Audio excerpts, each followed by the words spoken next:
After BioWare's massive success with Knights of the Old Republic in 2003, the company had another game that was in development around the same time, and was a passion project for the company's founders, Greg Zuschuk and Ray Muzica. It was a brand new IP, something that they could create from the ground up, that didn't constrain their creativity or force them to follow rules set by other companies. That game is Jade Empire, and instead of becoming a mystical space knight, they instead allowed the player to become a martial arts master. The game takes place in a fictitious mythical Chinese setting, also known as the Jade Empire. The world they created is based on multiple real-world dynasties, like Song and Ming, but they also drew inspiration from Japanese and Tibetan styles, plus many others. Though the setting may be a fiction, the styles of martial arts you can use in the game are very real. Well, except the ones where you use magic. But let's forget about that right now. This was also BioWare's first game to use motion capture. The reasoning they had for this is because of how large the number of animations were for all the combat actions, which is noticeable when compared to KOTOR's hand animations. The team watched countless martial arts movies, like Crouching Tiger, Hidden Dragon, and pulled inspiration from Chinese literature, like Romance of the Three Kingdoms, to help with writing the plot of the game. In April of 2005, Jade Empire released on the original Xbox as an exclusive, with it later coming to PC in 2007. The game received positive reviews across the board, with the game holding an 89 out of 100 on Metacritic. However, the praise it received didn't help it sell that well, with 500,000 copies sold by July of 2005. To put this into perspective, KOTOR was released in July of 2003 for the Xbox, and sold 250,000 units within 4 days of its launch, and sold 600,000 by October that same year. It later reached 1.3 million copies by July of 2006 for just the Xbox version of the game alone. Co-founder Greg Zuschuk attributed the poor sales due to the game releasing on the original Xbox, when the next generation console, called the Xbox 360, was right around the corner, saying that they should have pushed it back a bit and polished it up for a launch game for the 360. Because of its poor sales, the supposed sequel, which apparently went through many reboots and is known only as Revolver, was cancelled, and the next game BioWare released was Dragon Age Origins, which I'll definitely talk about in the future. So without wasting any more time, let's take a look at Jade Empire. Right out the gates, there are already some differences in the character creator compared to KOTOR's. There aren't any faces to cycle through this time around, and you can only choose from a set of pre-made characters. Each one has a type of combat style, ranging from strong, fast, magic, and bounced. With each combat type and character comes 2 starting styles. There is, however, a character customization option. In this option, we see that there are 3 types of stats, which obviously pales in comparison to KOTOR's D&D stat options. The 3 that are here are body, spirit, and mind. The body stat is your character's health. Spirit is their chi, which is a magic bar of sorts. And lastly is the mind stat, which is for focus. Focus is a stamina bar of sorts that drains when you use your weaponry. Each of these stats also increase dialogue skills, and there are 3 of them as well: charm, intimidation, and intuition, with the 3 main stats overlapping these skills. For example, if I choose to increase my body and mind stat, both will add to my charm skill, so that is another thing to keep in mind while leveling up. Past these stats, you can choose 2 starting fighting styles. I went with Leaping Tiger and Heavenly Wave, but the list contains a few more that were seen with the pre-made characters. Now, I'm going to be honest. I am not a huge fan of the simplified character creation in Jade Empire, as it feels limited, especially compared to BioWare's other games. I really feel like it takes away from the overall experience, since you can't really make your character different from other people's, and you can't really make your character look like a different character. It feels like because there are only 3 stats and 6 characters to choose from, with a 7th character coming from the limited edition version of the game. Knights of the Old Republic had 30 characters to choose from, with 6 stats and 8 skills to further flesh out your character. This isn't even going over the feats that could be applied to your character, which adds even more depth to your builds. But there are some things I do like that I'll go over when the time comes. After the character creation, the game asked us to choose a name for our protagonist. I had absolutely no idea what name to go with that would fit with the aesthetics of the game. So I just went with the default name. Serious? Ming the depraved Chinaman thought jiu-jitsu was in Israel. Sorry about that. The game begins sweeping over a beautiful martial arts school, with our character in the center of a sparring ring with another student. This is where we get our first taste of the combat system in Jade Empire. They are no longer using the D&D turn-based combat that their previous works had, and instead are using a real-time combat system to add a nice flow to the game. We are instructed to use our basic attacks first, and the animations are nice and fluid, but the lock-on movement is really stiff. It then has us block the other student's attack, which emits an orange glow in front of our character. There are no downsides to blocking, as there is no stamina bar of any kind. The only thing that can break your block is a strong attack, which the other student does right after. This brings up another ability you can use in combat. If you're missing any health, you can use your chi to heal your character, which in turn will drain the blue bar at the top of the screen. The last thing the game teaches us is that we can dodge attacks by double-clicking in any direction. After that, we then kick the shit out of the other student, ending the combat tutorial. With the fight over, the camera shifts to an old man that is spectating our bout. Before we can reach him, we are approached by a very angry-looking individual. This is Gao the Lesser, voiced by the extremely Chinese Nathan Fillion. Wait, you're telling me he's not Chinese? He's from Canada?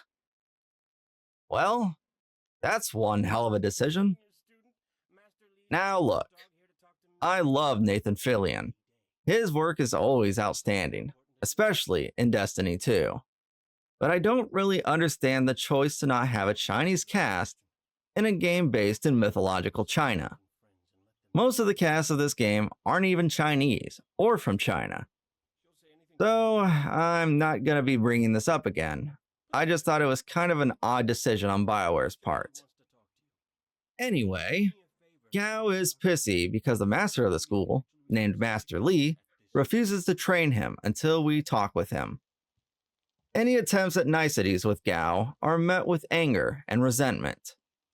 So, screw him! We then sit by Master Li, and he expresses how we are his best pupil that he has tried to prepare ever since we came to him as an orphan. He informs us that people are scared, and that we will become very important to the fates of many, and be called to face a great evil. Before he can delve further into this, another student rushes in to tell Master Li that outlaws are about to attack the village, and fired something at a fellow student from their boat, which injured them. Naturally, this puts the whole Destiny conversation on hold, and he tells us to grab a weapon from Weapon Master Guzhan, also telling us to make sure another student named Dawnstar is aware of the danger, and to take her with us. Before heading out, there is a statue in Master Li's home. There are a few ways to solve this, but doing it the correct way gives us something called a technique. Techniques are permanent stat and skill buffs, and the one we just got gives us a +2 to both health and focus. There are no limit to how many techniques you can acquire. While some of them can also have downsides, most of the time the positives outweigh the negatives. After leaving the school, we come across Dawnstar, who is a childhood friend of our characters. She is being harassed by Gao the Lesser. He brags about how rich he is because of his father, Gao the Greater, built their fortune from slave trading. Sounds like a lovely human being. Dawnstar doesn't take a liking to this, however, and tells him it pushes her further away. And that is when we interrupt the conversation. Yao is his usual shitty self, and Dawnstar tells him to leave. Yao then makes a threat to both of us and walks off. That was awkward. Dawnstar is yet another student of Master Li's. She has the ability to see into the spiritual world, which means she can see ghosts. The character is written to be a type of second fiddle to ours, and she sees only issues with her abilities, but props ours up. We group up and head to Gujin to grab our weapons. On the way there, we come across a spirit font. This is a type of shrine that refills both our health and chi. There is another shrine that is solely dedicated to refilling our focus meter as well, and both of these are littered throughout the Jade Empire, and will become handy in very tight spots. Once we've made it in the town, and cleared the first batch of outlaws, we finally reach Weapon Master Gujin. When first speaking with him, he talks in this unknown language. The language is known as Thofan, or the Old Tongue, and while it may sound a bit like Chinese and Japanese, it was actually made just for Jade Empire by linguist Wolf Wickley. I'm really sorry if I butchered your last name. BioWare could have just kept the whole game in English, but chose to do something that added an extra layer to the world of Jade Empire, which I like quite a lot, and think was a great idea. Gujin already gave Dawnstar her weapon the day prior, so that just leaves ours, which gives us two choices. The choices are the longsword, Fortune's favorite, or the staff, Golden Star. The staff has reach but low damage, while the sword is more of a bounce weapon to use. So, naturally, I got the longsword. Once the selection has been made, another student storms in and informs us that the bandits are on the beach near the town, and that Master Li hasn't returned with the student that was injured. Looks like we get to show off some of our sword skills. When we get there, we come across this specimen commanding the rest of the outlaws. After he completely obliterates a group of people with the ship's cannon, we attack the outlaws while avoiding more cannon fire. During the fight, I had some issues with the clunky movement thanks to the lock-on system. While there is an option to disengage the lock-on, it isn't really helpful because your character will just whiff their attacks past the enemies. Since I was playing like shit, we can also see a floating red orb that was released after defeating an enemy. Picking this up heals the character, and the orbs also come in blue and yellow colors, filling up their respective bars. With the outlaws dispatched, the sickly-looking man on the boat compliments our skills, while also mentioning that we may be a sign of someone they seek. He decides to test us further, and summon ghosts with the help of dark magic. Two of them wield ice magic, which has ranged attacks and can freeze us. The spirits are also all immune to weapon damage, so they must be defeated with one of our martial arts styles. I actually like this a lot, as it adds more to the combat, so you aren't just spamming one style. It forces you to have to change styles mid-combat, especially when the enemy groups are mixed. With the ghosts busted, the sorcerer dude teleports in front of us and says he is going to tear the village apart looking for whatever we are hiding. This threat doesn't last long though, as Master Li finally makes his appearance. He jumps from the beach and onto the boat, completely nuking it.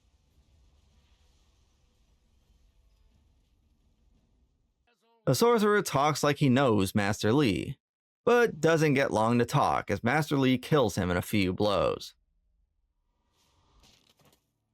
Li then explains that this is his past catching up to him, and we are being dragged along for the ride, telling us that he will be waiting back at the school to discuss this further. After this, we also got our first level up, but like I said earlier, it's pretty bare bones. You get 3 ability points to put in any of the 3 stats. The other thing you get after leveling are style points. This can be added to any fighting style you currently have. Every style has 3 different upgrade paths: damage, chi damage, and speed increase. Each path has 5 stat upgrades, with every level requiring more points to level up. If you aren't happy with any of these styles you're currently using, then you can save the points for later until you find something that you do like. Dawnstar then pulls us aside and tells us more about her powers and the spirits we just fought, saying that many spirits are lost and can't find a way to rest, but didn't think they were dangerous. The ones that were summoned were different though, as she sensed madness inside them, as if time drove them mad. And even though we defeated them, they weren't completely destroyed. They were just disrupted and would form some time later. Bringing up the attack, Dawnstar caught Master Li referring to the sorcerer as an assassin, noting that they don't attack at random and is worried that her home might be threatened, as she hasn't belonged anywhere else. When asked where she lived before the school, she admits she doesn't know, and was only 3 when she arrived, but mentions the sorcerer's robes looked familiar to her. So both her and the player character don't remember their past. Kinda cliche, but whatever. Going back to the talks of spirits, many of the villagers and students talk of ghost stories, that spirits aren't going to the underworld like they're supposed to, and instead are haunting the people of the Empire. This would be something to think about, but our destiny awaits. Back at the school, we approach Master Li, who can be seen talking to Gao the Lesser. Master Li says he must accelerate our training, as the assassins are related to our destiny. The training in question involves us going into the spirit cave. But Gao objects, claiming he fought off his fair share of outlaws, and says that Li would have more promising students if he wasn't coddling us so much. Which is fair enough, to be honest. The way everyone speaks about us in the school and town paint us as some sort of demigod, which I'm sure is inflated by Master Li favoring our training over others. Gao then challenges us to fight, which we gladly accept. Master Li even allows it, but tells Gao not to use any restricted styles his father may have taught him.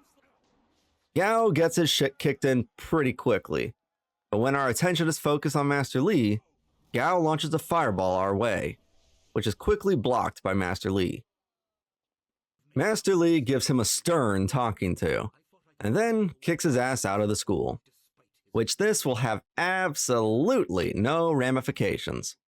Trust me.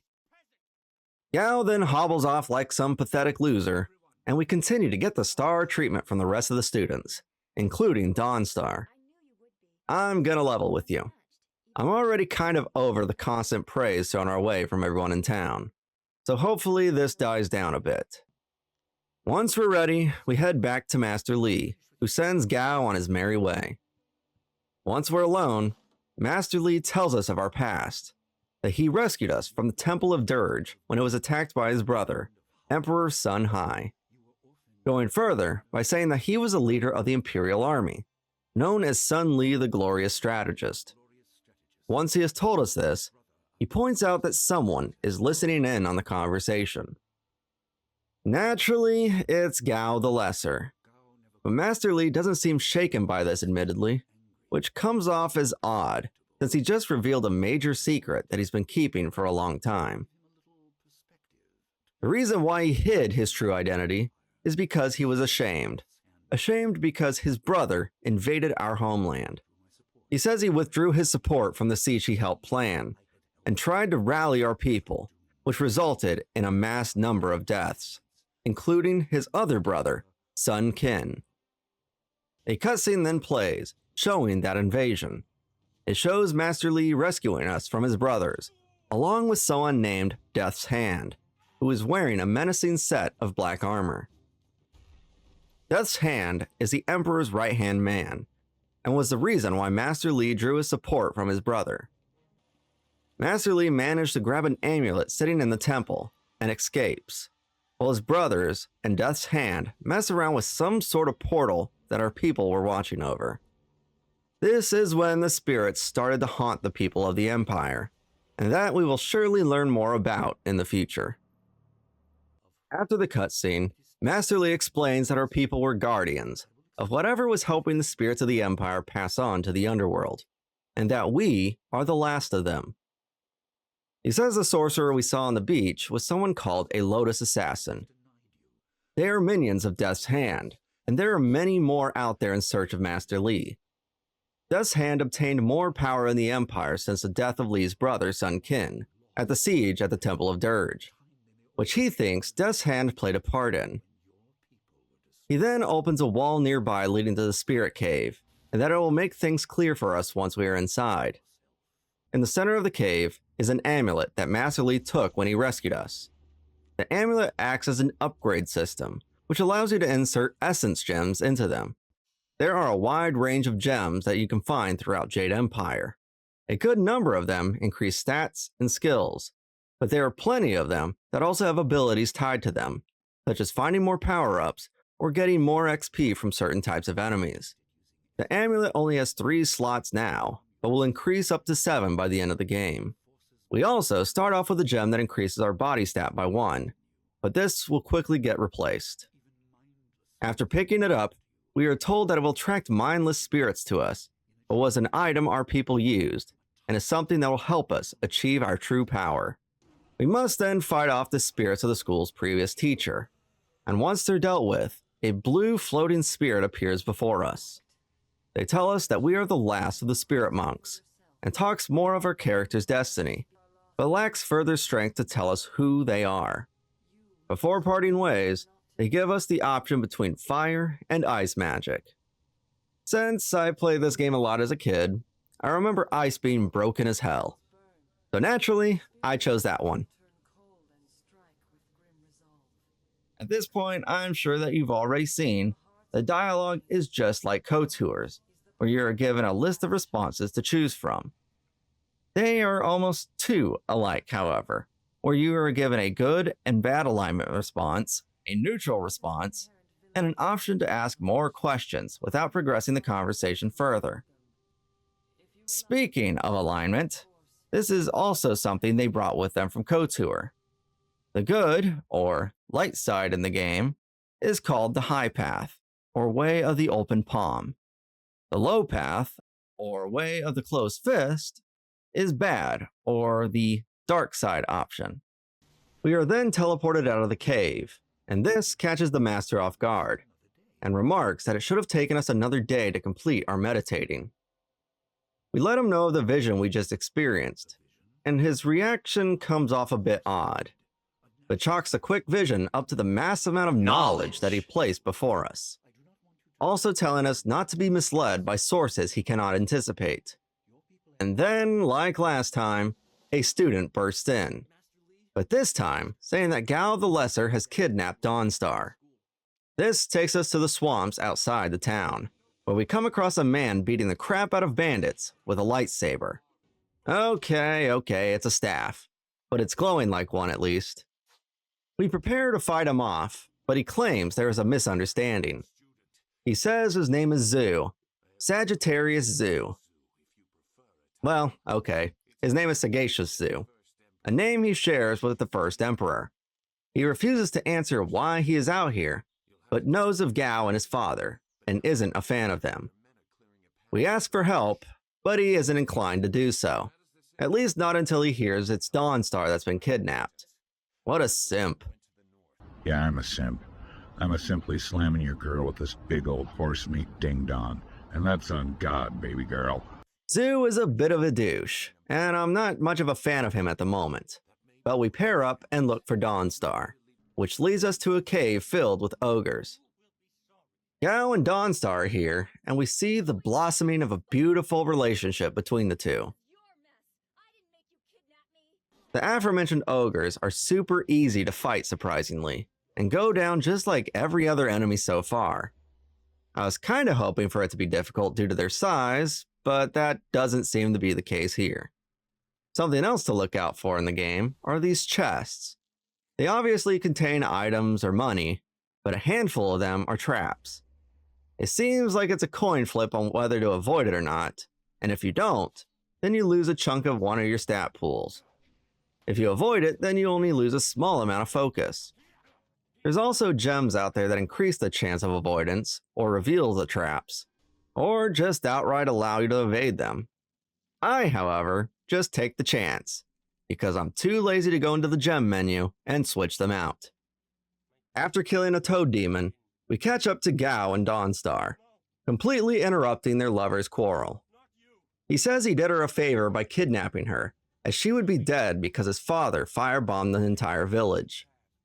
The reason his father did this was to flush out Master Li, because of his true identity. We fight Gao one-on-one, and this time it ends with his death. Dawnstar thanks us both for the help, and then questions what Gao meant by doing her a favor. Geez, Dawnstar, he wasn't speaking in riddles or anything. Outside the cave, we see a bunch of flying machines head into the direction of the village. Dawnstar then asks Zhu if he plans to tag along with them to the village in Gao's flyer, and he admits that he can't avoid whatever he is hiding from forever, and agrees. Dawnstar then weirdly tells him that his eyes hold a great sadness that look familiar to her, but she doesn't know why, attributing it to her imagination. That was weirdly written, but okay. The group head over to Gao's flyer, which looks like a mosquito, which I actually really like the looks of, as it's not something ordinary. BioWare could have just made a regular looking plane or jet and call it a day. But instead, they gave the flyers in the game a lot of character. The group enter the flyer and head into the direction they saw Gao the Graders go. This is when the game transforms into a top-down shooter, akin to Ikaruga or Raiden. I actually don't mind this at all, and find it to be a nice break from the martial arts combat. It isn't in-depth as those games, however. You get one form of primary attack, which can be leveled up 3 times by picking up floating orange orbs. The first level is a single bullet. The second level is 2 bullets with rapid fire capabilities. And the third is a tri-shot that fires in a cone-like fashion. The flyer also comes with a special ability that consumes a magic meter, and the meter itself can be refilled by destroying enemies. There is only one ability that we have right now, which is a shield that protects you from damage, but you will find more later, and can have up to 3 at a time during one of these minigames.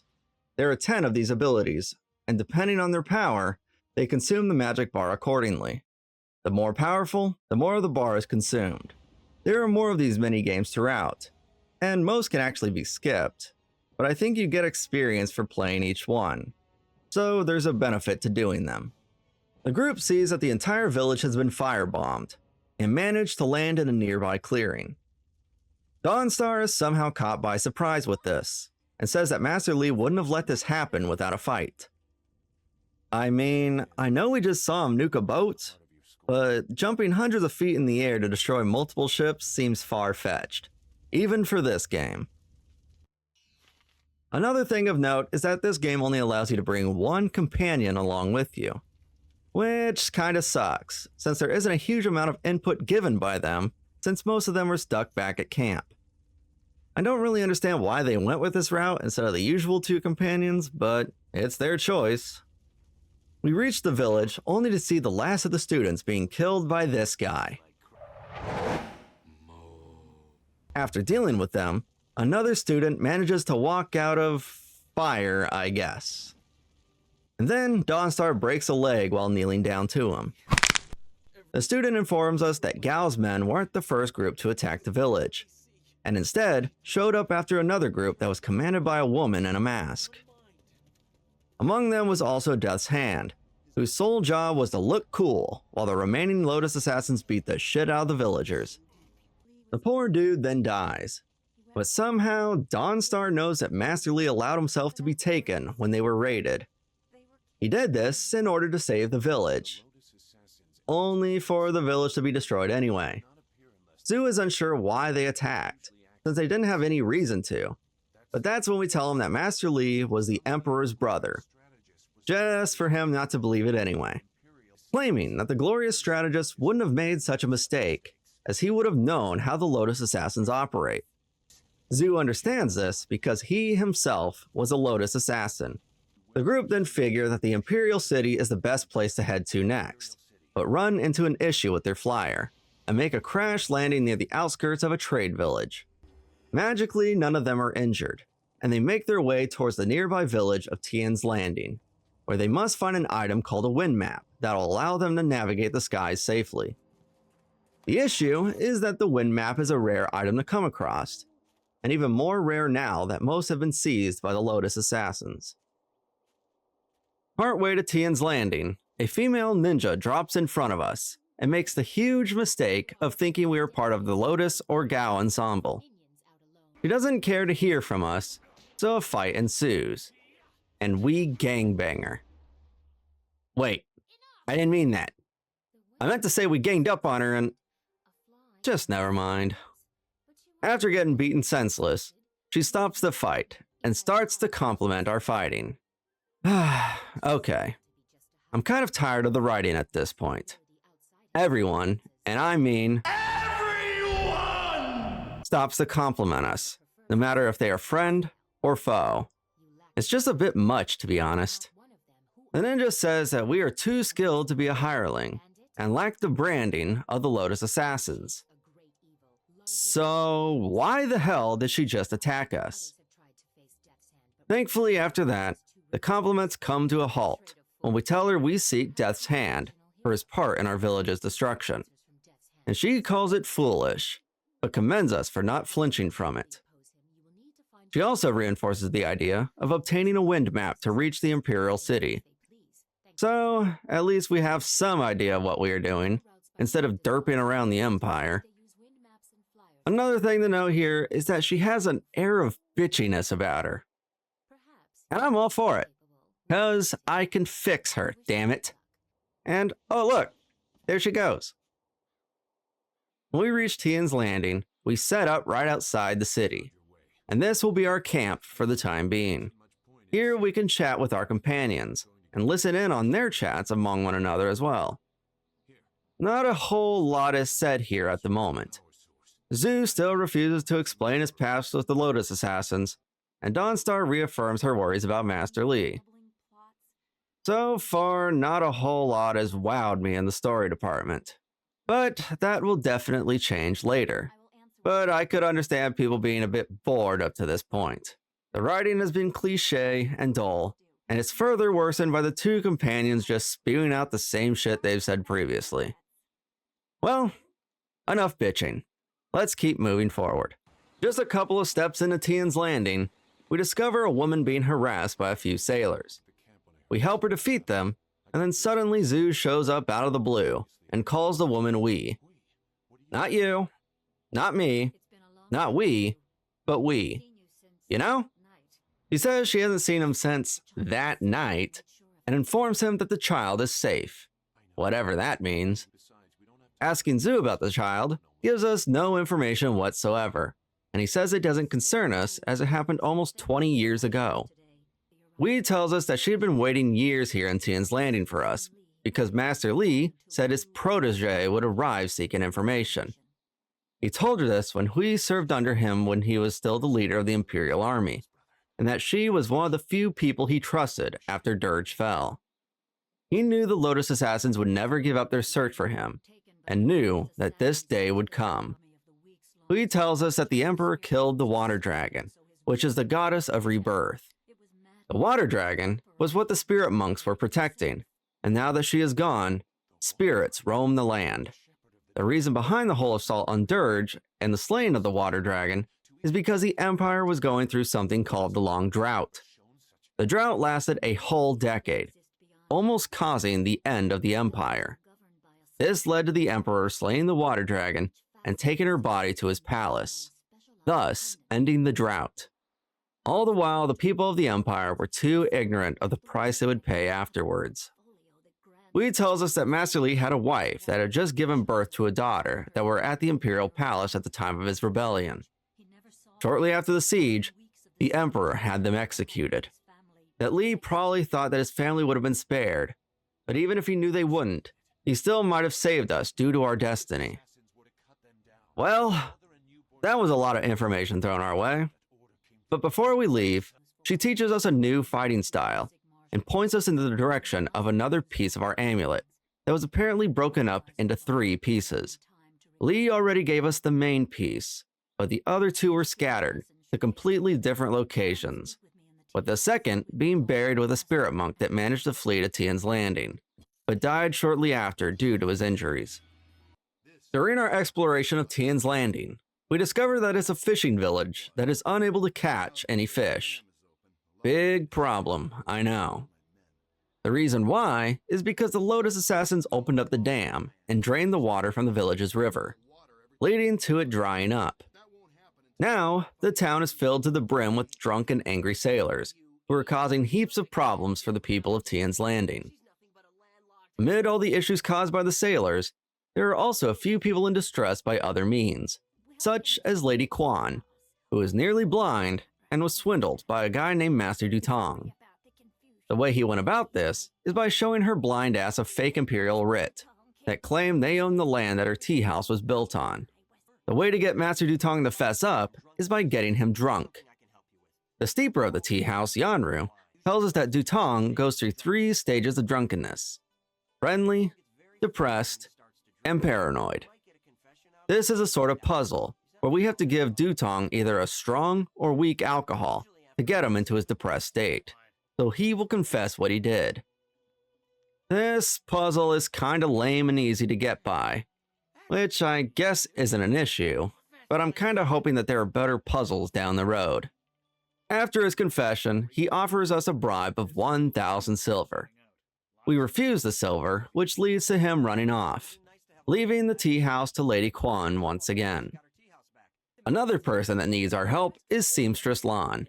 Her fiancé, Baker Bay, hey, that rhymes, is apparently being harassed by a group of thugs ran by a woman named Ai Ling.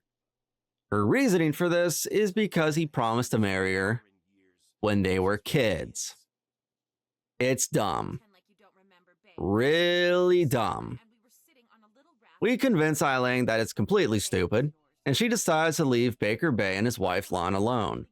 Lan even offers us their wedding dowry, which we take. Hey, we may be Jade Empire Jesus, but we gotta pay for all those techniques we need. When the issue is resolved, we then have to play matchmaker for Ai Ling, and have 3 different suitors to choose from. But we decide to go with Chuman, the guy with the imploding face, who is also a struggling artist. The two hit it off really well, and decide to also go into business together, because she is a strong woman, who can help back him up when it comes time to collect payment for his work. Now that Jade Empire has opened up a bit, I do find myself having a better time all around. The side quests are varied enough to not be tedious, and plus, learning the new fighting styles heightens the enjoyment factor, as you can try multiple combos to see what fits your character best. The story is fleshing out more too, which is a far better improvement over its basic and slightly boring intro. There are also a lot more side quests that can be completed here, but I just went over a few of them for brevity's sake. Once we become savior of the people, we head to a nearby forest which has become sick and is infested with spirits. The owner of the land, Lord Yun, offers a copy of his wind map if we find a way to cure the sickness that plagues the forest. During our search, we come across a lone man being chased by spirits, and once they've been dealt with, he tells us that he came from an inn called Pilgrim's Rest. He implores us to deliver a message to Tian's Landing, requesting them to send people up to help. The game makes it extremely apparent that something is off with this guy for a multitude of reasons. Could it be the forest sickness, or something else entirely? Well, there's only one way to find out, and that's to head up to the inn ourselves. Before we can even make our way there with the dude we just saved, roots spawn out of the ground and take hold of his leg. And then, I shit you not, a furry floats down in front of us, turns the man in the stone, and judo chops his ass to death. He then leaps on top of us, and the scene quickly turns sexual, and makes me feel a bunch of things. Hey, I can't be the only one, right? Forget what I just said.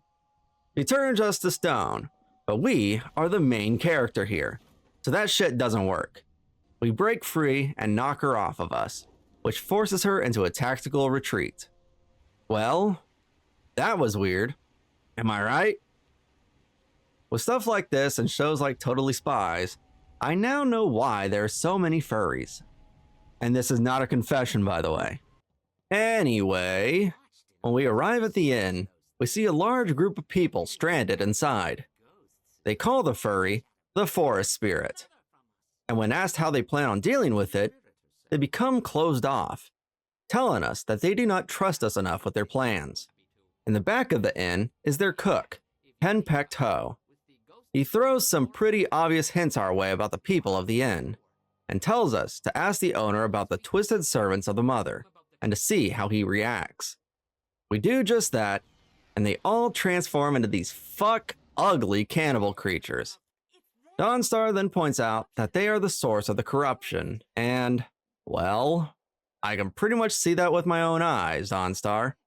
Thanks for pointing it out, though. They try to convince us to work with them and their mother to help get rid of the forest spirit.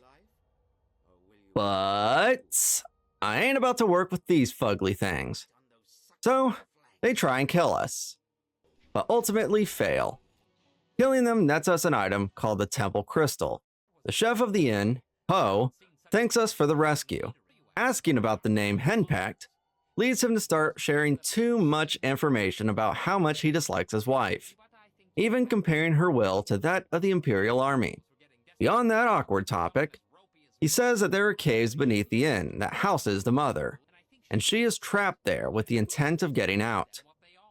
Ho decides to tag along and teaches us the Drunken Master fighting style.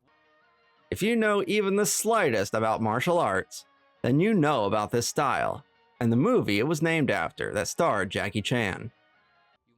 Ho tells us that he used to be a master, and was at the top of his game in the arena, but was apparently dragged out of that lifestyle because of his wife. So now he can only teach us, and not partake in combat himself. The way the game does this is by him placing alcohol nearby that we can pick up, which instantly changes our style to the Drunken Master style. While it's awesome to see and use this style, the problem with it quickly rears its ugly head. You are unable to level it up like other skills, thus making it quickly dwindle in strength compared to the ones you can upgrade. This is quite the fumble on BioWare's part, and should have been upgradable like everything else. Guess it will be one of those things I never end up using. Now that we've gotten a good look at the cannibals, let's go to the opposite way to see the furry side of things. In the center of some sort of temple is a big burly man fighting off some spirits. When the fight is over, the dipshit, who is apparently drunk, mistakes us for spirits and attacks. Since our fighting style is a quick one, he is unable to attack since the windup from his axes are way too slow.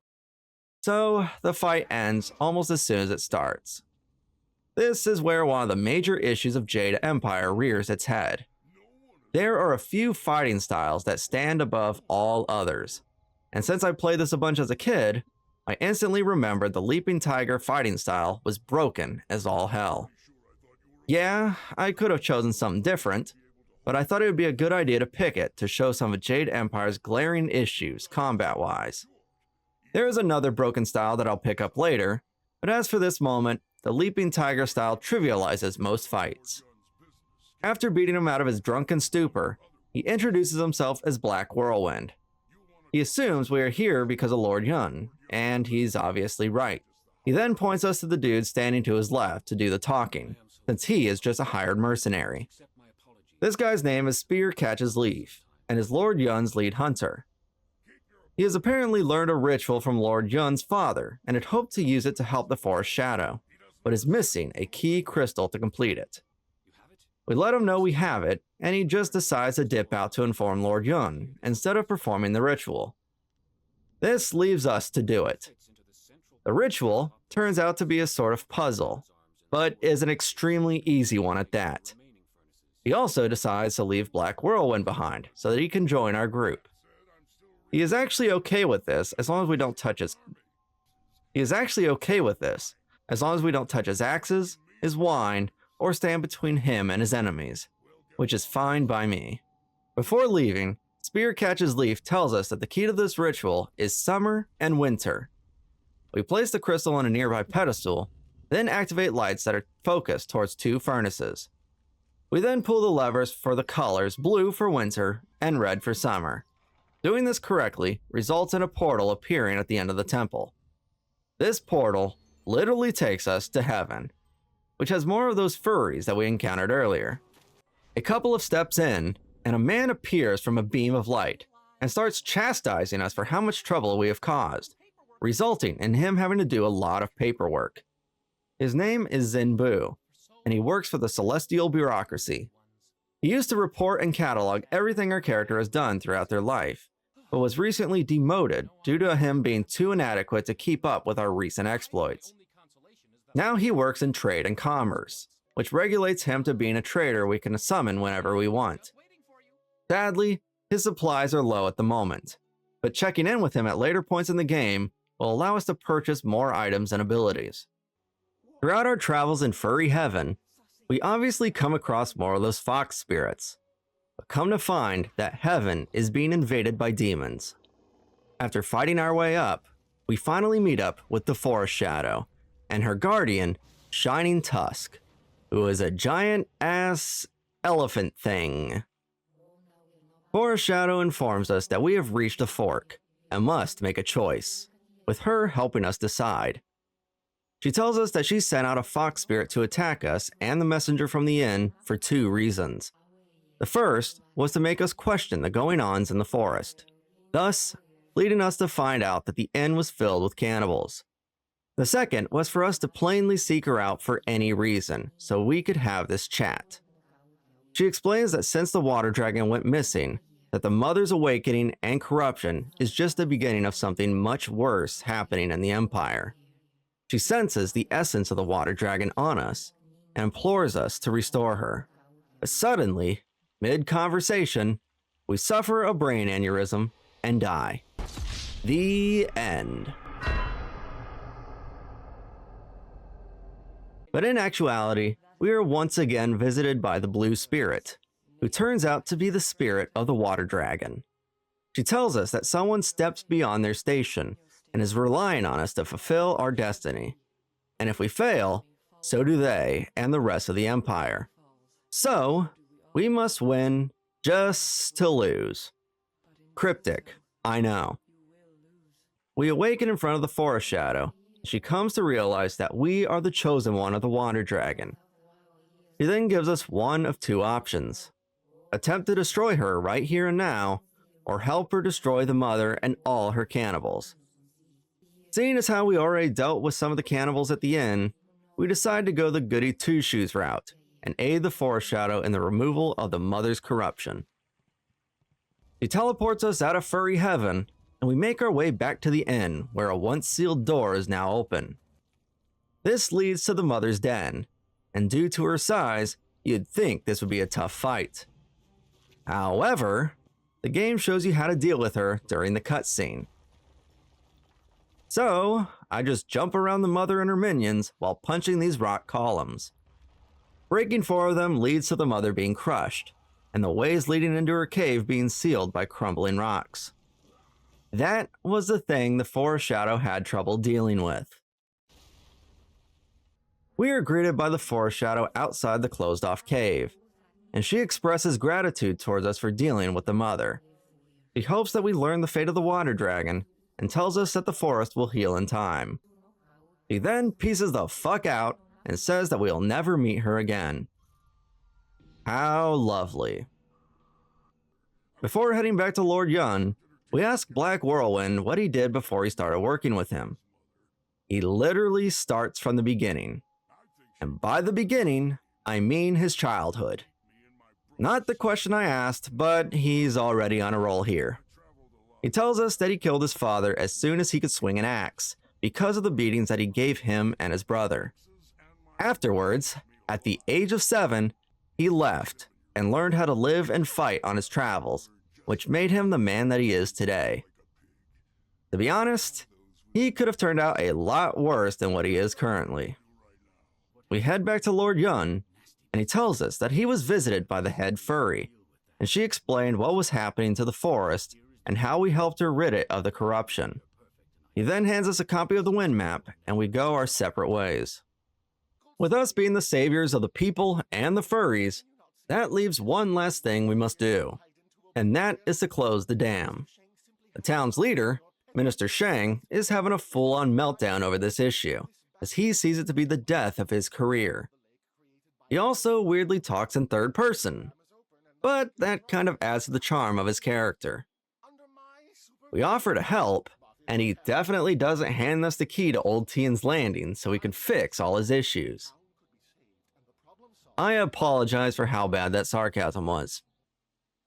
We make our way towards the exit of town, but are approached by Merchant Zhang, who has a proposition for us. He says he is making a killing on his wine sales due to the sailors being stranded, and asks for us to permanently keep the dam open. He even offers to pay us 20% of the sales he has made so far. This offer is kind of insulting because of how low it is. And I also can't let poor Minister Shang down. I mean, his political career is on the line here. With that, our decision is clear. We need to close the dam to help Shang and Tian's landing. Back at camp, we overhear Zhu asking Dawnstar about Master Li. She tells him that we would be the better one to ask, as we were with him the longest. But he only seems to get annoyed at us partaking in the conversation, as it was between him and Dawnstar. God, Zhu is insufferable. She explains that she wasn't wanted before she came to school, as she was born under a bad omen, and named after it as well. She was named Dawnstar because of a red glow opposite of the morning sun, like a distant fire.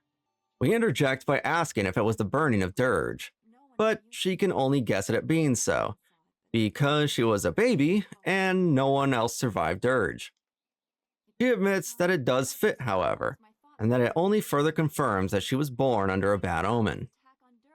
Since we are here already, we might as well go over the other companion conversations.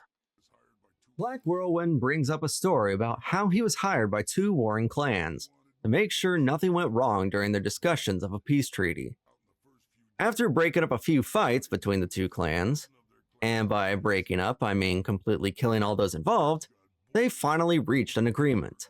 Except for one small thing.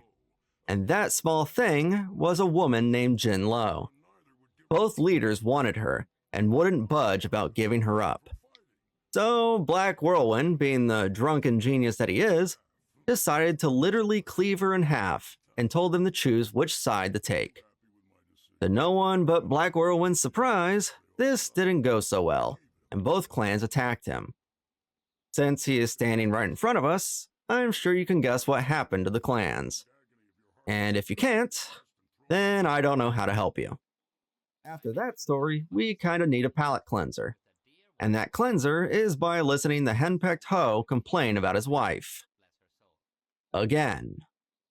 He says that she made his life miserable, and pretty much forced him to bust his ass every day to become the best bun master in the Imperial City.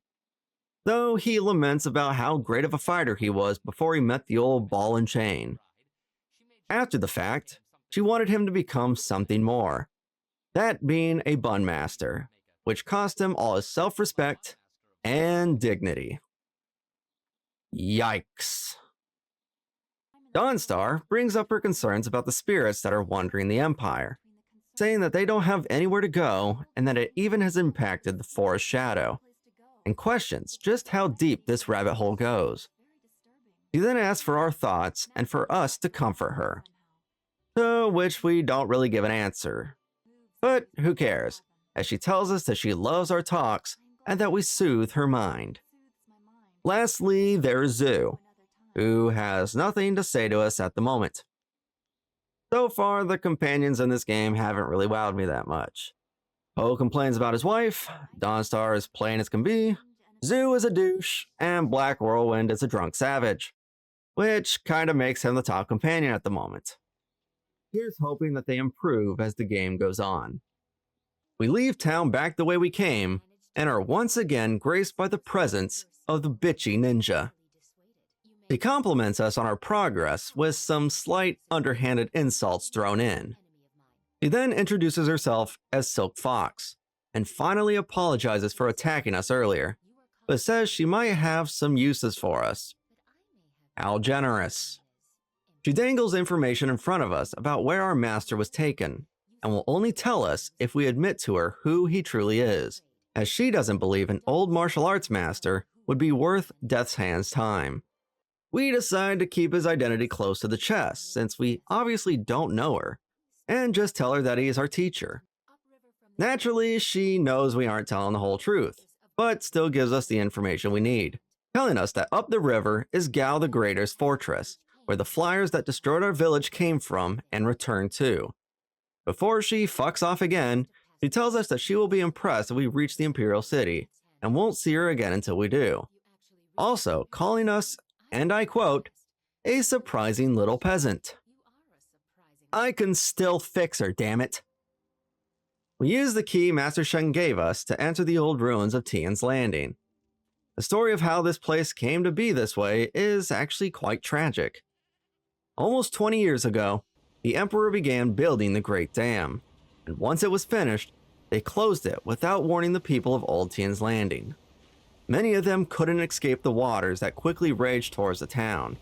The people who survived started over once again, creating the new Tian's Landing. Now with the dam open, the old Tian's Landing is open for us to explore. The place is now a ghost town, with spirits floating around the ruins that were once home to them. Only now being disturbed by the very same people that flooded this poor village. Right from the get-go, we see a Lotus Assassin with a few Imperial guards. They are clearly here for the missing piece of the amulet, but haven't had any success. The Lotus Assassin then summons these adorable little guys to help in his search, but treats them like shit, which I don't really appreciate. Sadly for us, these little rat guys attack us on sight. Besides one of them. This one gives us information about a gem behind a wall. We can't get past said wall unless we fuel some rockets nearby with stuff called dragon powder. Thankfully, we already have that stuff. Since I'm a pure-hearted soul, I let the little dude go and proceeded forward. After another fight with a rat demon, two children's spirits appear before us. The boy spirit tells us this place used to be an orphanage, while the girl spirit attacks our groin region. The shit she says afterwards doesn't help the case, so I'm gonna move on. The boy says her name is Meow, and his is Ben. So, Cat and Trash tell us this used to be an orphanage before the waters came. Meow keeps attacking us during this dialogue, and Ben explains that she has become more and more strange as time has gone on. He goes into excruciating detail about what happened to him and the other kids of the orphanage when it started to flood. I'll spare you the details, but it's not pleasant. Ben tells us that they want to rest, but are unable to, because of the mistakes of the past, and need the help of their old orphan master named Yushan. The girl wants us to bring him here so she can kill him, while the boy wants him here so he can bury all of their bones. So, there are clearly a good and bad option, which are written in the most BioWare way possible. It's not that I don't like it, it's just that they sometimes have a cartoonishly evil and good path that has been their go-to for a while at this point. Yushan is located back at Tian's Landing, inside the tea house, and is clearly in a depressed state over what has happened. He tells us that he was out buying food when the waters came, and by the time he got back to their orphanage, the water was already too high to do anything. Now he is haunted by all the faces of all the kids he has failed. We tell him that he can redeem himself if he goes back to the orphanage, which he agrees to, and is instantly greeted by the two spirits. We tell him to bury their bones because we aren't some sort of monster, and what the fuck type of face is our character giving here? The two spirits move on, and so does Yushan. Happy ending all around. Past the wall that the rat demon pointed us towards is a quarry. This place, as I'm sure you've guessed, is also haunted. However, it isn't haunted by the spirits of children. It's instead haunted by the spirits of former prisoners, and they are all out to kill us. After dealing with their bulky head honcho Jizu, the spirit of the guard that was watching over them appears before us. He explains that he died because he decided to free them so they wouldn't drown. To be honest, this was really dumb. seeing as they have names such as Stabber Yuji and Strangler Jizu. But that's in the past, I think. We freed Jizu first, which was a huge mistake on his part, and Jizu thanked the man by wrapping his hands around his neck and strangling him to death, thus leading to the deaths of all the other prisoners. Us destroying Jizu set him free, so he can now pass on to the afterlife. On our way out, we do discover that this place is haunted by a child. Sorry for lying. Her dialogue is extremely bad, but amidst all of it, we learn that she is afraid to cross this small-ass puddle because of how she died, which was drowning if you weren't paying attention. We break a few support beams that are holding the ceiling in place, which is super dangerous and stupid, by the way. A walkway drops on top of the puddle, and she runs across it and touches the water that she claimed she couldn't. Liar! For fuck's sake. Another brilliantly written part is just past the orphanage, where we come across the Lotus Assassin and his Imperial guard. They are discussing the password change that is needed to pass by a couple of golems that are protecting the dam controls. They, and I shit you not, loudly announced the password for us to hear, only for one of them to finally notice that we are standing right behind them. Like, is this a comedy or something? The assassin runs away and retracts the bridge that is needed to reach the dam, only for us to use a crane that is holding a bucket to knock the lever back, dropping the bridge back down in front of us. This still feels like a comedy at the moment. In our desperate chase of the assassin, we pass out once again thanks to narcolepsy, and are greeted by the water dragon's spirit. This time around, she tells us that we have been shaped, groomed, and to question the path that we are on. The writing here is extremely blatant, and pretty much tells us that we are going to be betrayed by Master Li. I truly don't know if that was their intent or not, but it's extremely obvious by the dialogue. We wake back up and run into a girl that has somehow killed the Lotus Assassin. Creepy. He warns us that the Guardian is arriving and is pissed off. We seemingly don't take her seriously by sitting here and questioning her, only for the Guardian she spoke of to spawn from her and attack us. We successfully defend ourselves, and the Guardian tells us that he mistook us for a Lotus Assassin, and is actually someone he has waited a long time to meet. So far, this has been 3 allies that have attacked us, only to realize that we aren't their enemy. Wonder how many more times this will happen. The Guardian's name is Chai Ka, and has bushier eyebrows than that guy from American Pie. He tells us that he is our loyal servant, and has sworn to protect us. The girl he is bound to is named Wildflower, and they are the bridge between his world and ours. Sadly, he was unable to keep the other part of the amulet away from the assassins, and is now coming along to help us with our destiny. I actually quite like this character, and how they act in combat. The girl will follow around when we aren't in any danger, and will switch to the Guardian while in combat. Before moving on, Wildflower hands us a power source that the Lotus Assassin was holding on to, and the Guardian thinks that we will need it. Thanks, I guess? We finally reach the dam, but it's guarded by 2 golems that require a password. Gee, I wonder what that password could be. We use the password we overheard the guards talking about, and walk up to the dam controls. We close it to help the people of Tian's Landing, and watch as water floods back over the old ruins, completely wiping them from existence once again. Hello, how are you? I am under the water. Please help me. Here too much raining. Back at camp, no one questions the fact that we now have a small child in our party. Like, do they even care about her being in any danger, seeing as how they don't know about her guardian? I may be thinking too much into this. Since we are here, we might as well talk with everyone. And by everyone, I mean just Dawnstar, as no one else has anything to say. Truly, I'm shocked. Dawnstar talks about the spirits of old Tian's Landing, and how the survivors abandoned them. This segues into how she was also abandoned, saying it may have partially been her fault because of how different she was, even though she was only 3 years old. This led to her being taken to the school where Master Li taught her. We tell her not to dwell on these things, and she agrees. She can clearly see what the result would be by holding on to such anger and bitterness. She then lets us know that she draws strength from us, and always has something to think about after talking. Dawnstar still remains plain as ever, but at least we're learning a bit more about her past. In order for us to reach Gao the Greater's pirate island, we need a boat. Thankfully, a drunkard at the tea house named Rue has just that.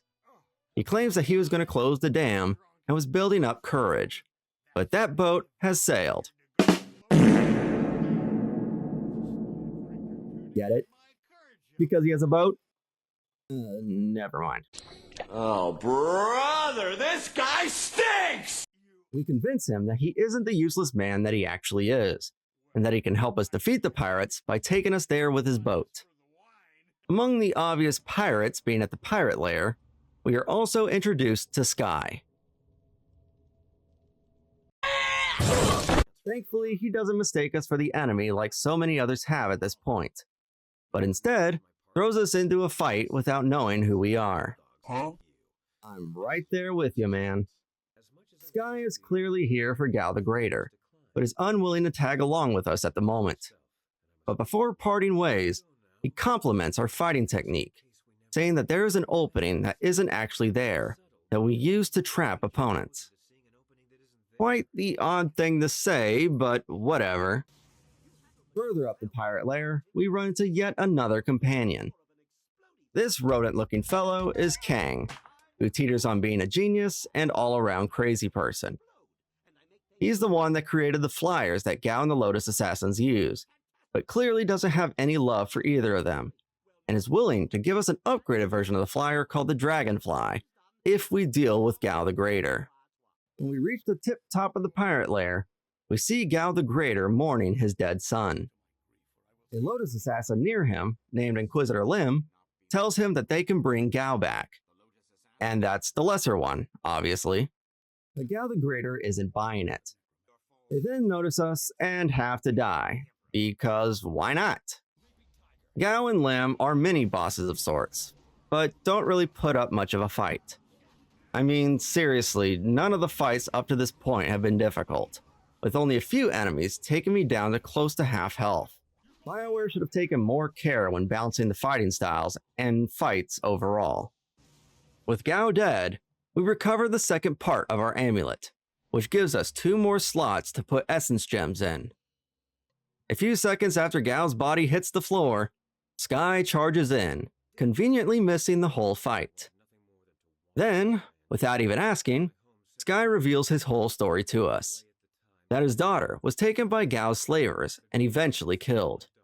This drove him to search for the same men that killed his daughter, and that led him here, to Gao the Greater. The whole reason he took forever to run up here is because he found records that show the Lotus Assassins were his primary buyers. Now, I know that seems obvious, since he had a literal Lotus Inquisitor with him, but we'll let Sky catch up on his own.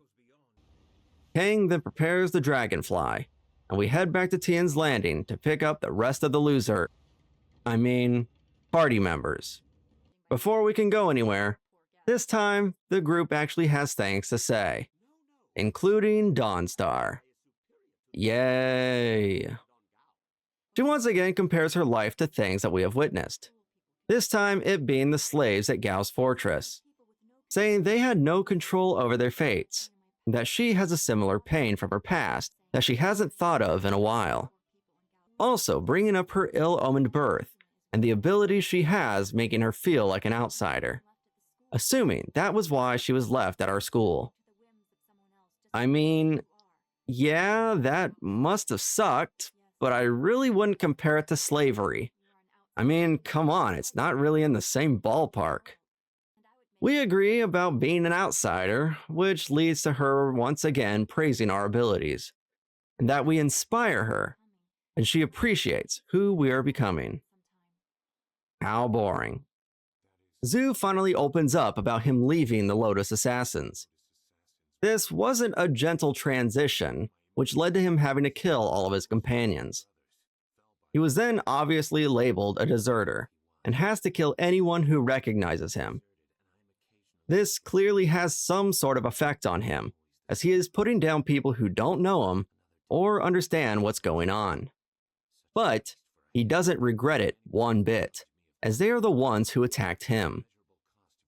He then goes further on about his past, telling us that he was an enforcer and killed anyone who earned it, which he considered an honest calling. But the Lotus Assassins don't follow the path he recognizes, and they now mirror Death's Hand, who obviously is corrupt. Sky goes more in depth about how he tracked his daughter, as the slavers didn't cover their tracks that well.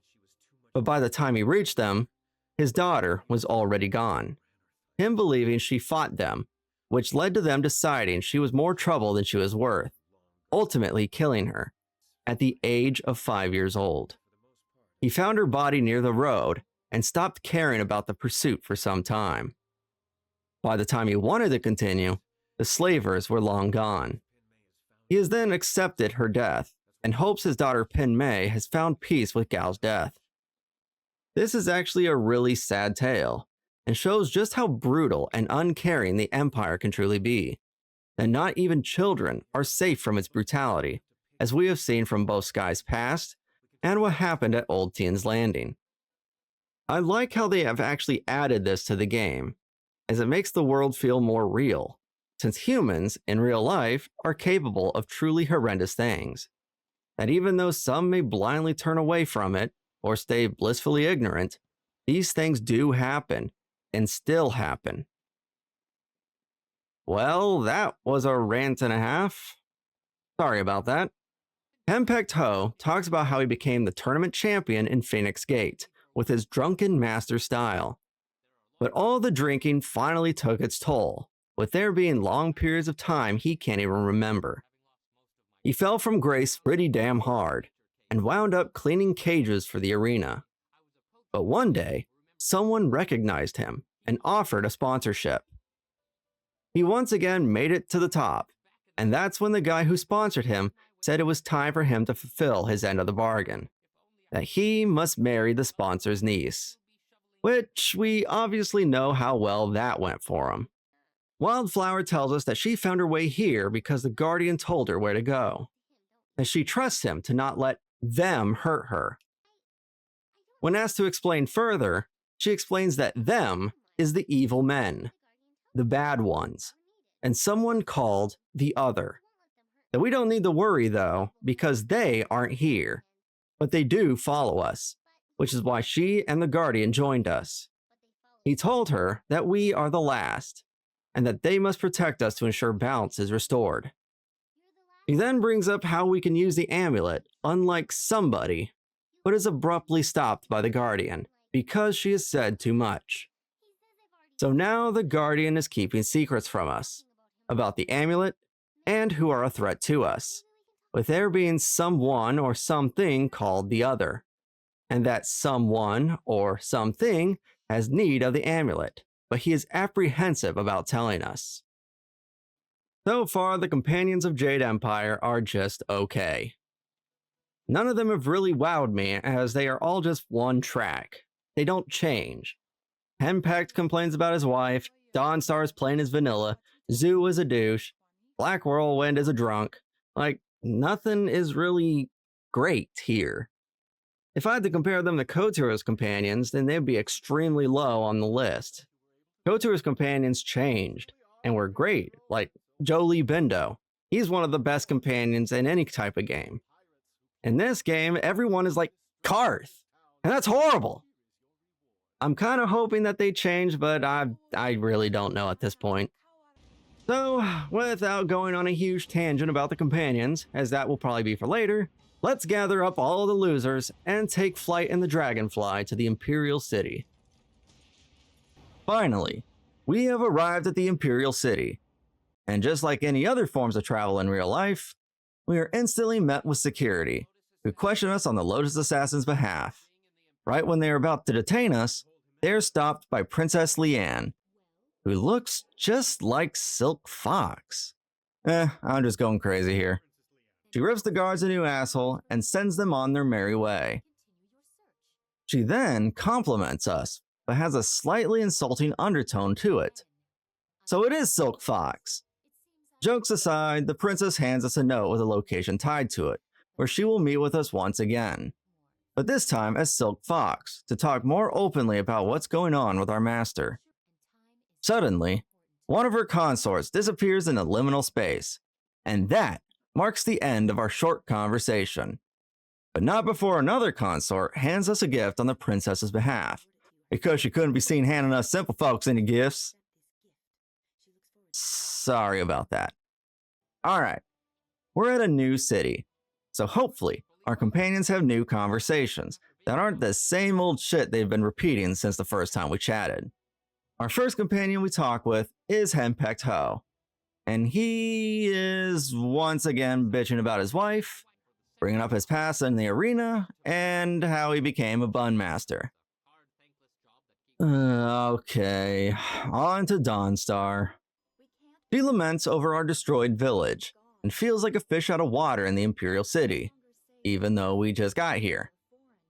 She also once again brings up her ill-omened birth, and how she grew up dealing with the people of our village being discomforted by her abilities. So far, that's 2 for 2 on the one-track character list. Let's shoot for 3 with Sagacious Zoo.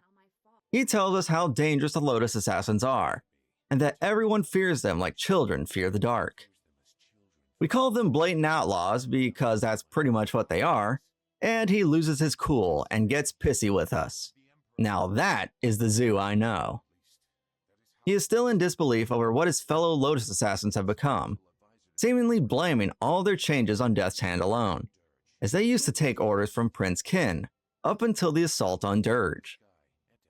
Zoo was then ordered to kill innocent people, which he saw as a weakness in the Emperor's rule. This also made him lose all faith in the Lotus Assassins. But right before he gives us any more information, he halts himself, pretty much saying we have 50-50 odds on hearing the rest of it. Great. Well, that wasn't one track like the others, so that's 2 for 3. On to Sky. Now this is the one track shit I signed up for. He covers all the bullet points here. His daughter, Gao, and how great our character is. So that is 3 out of 4. So that's not so bad. Let's shoot for the quad with Black Whirlwind. He tells us that he took a job clearing out rats for a monastery, but got bored, convinced the monks to give him alcohol, big mistake, got both him and the rats drunk on said alcohol, passed out because drunk guy, am I right, and awakens to the place burning down because the alcohol-soaked rats literally caught a blaze by trying to get warm by a nearby fire.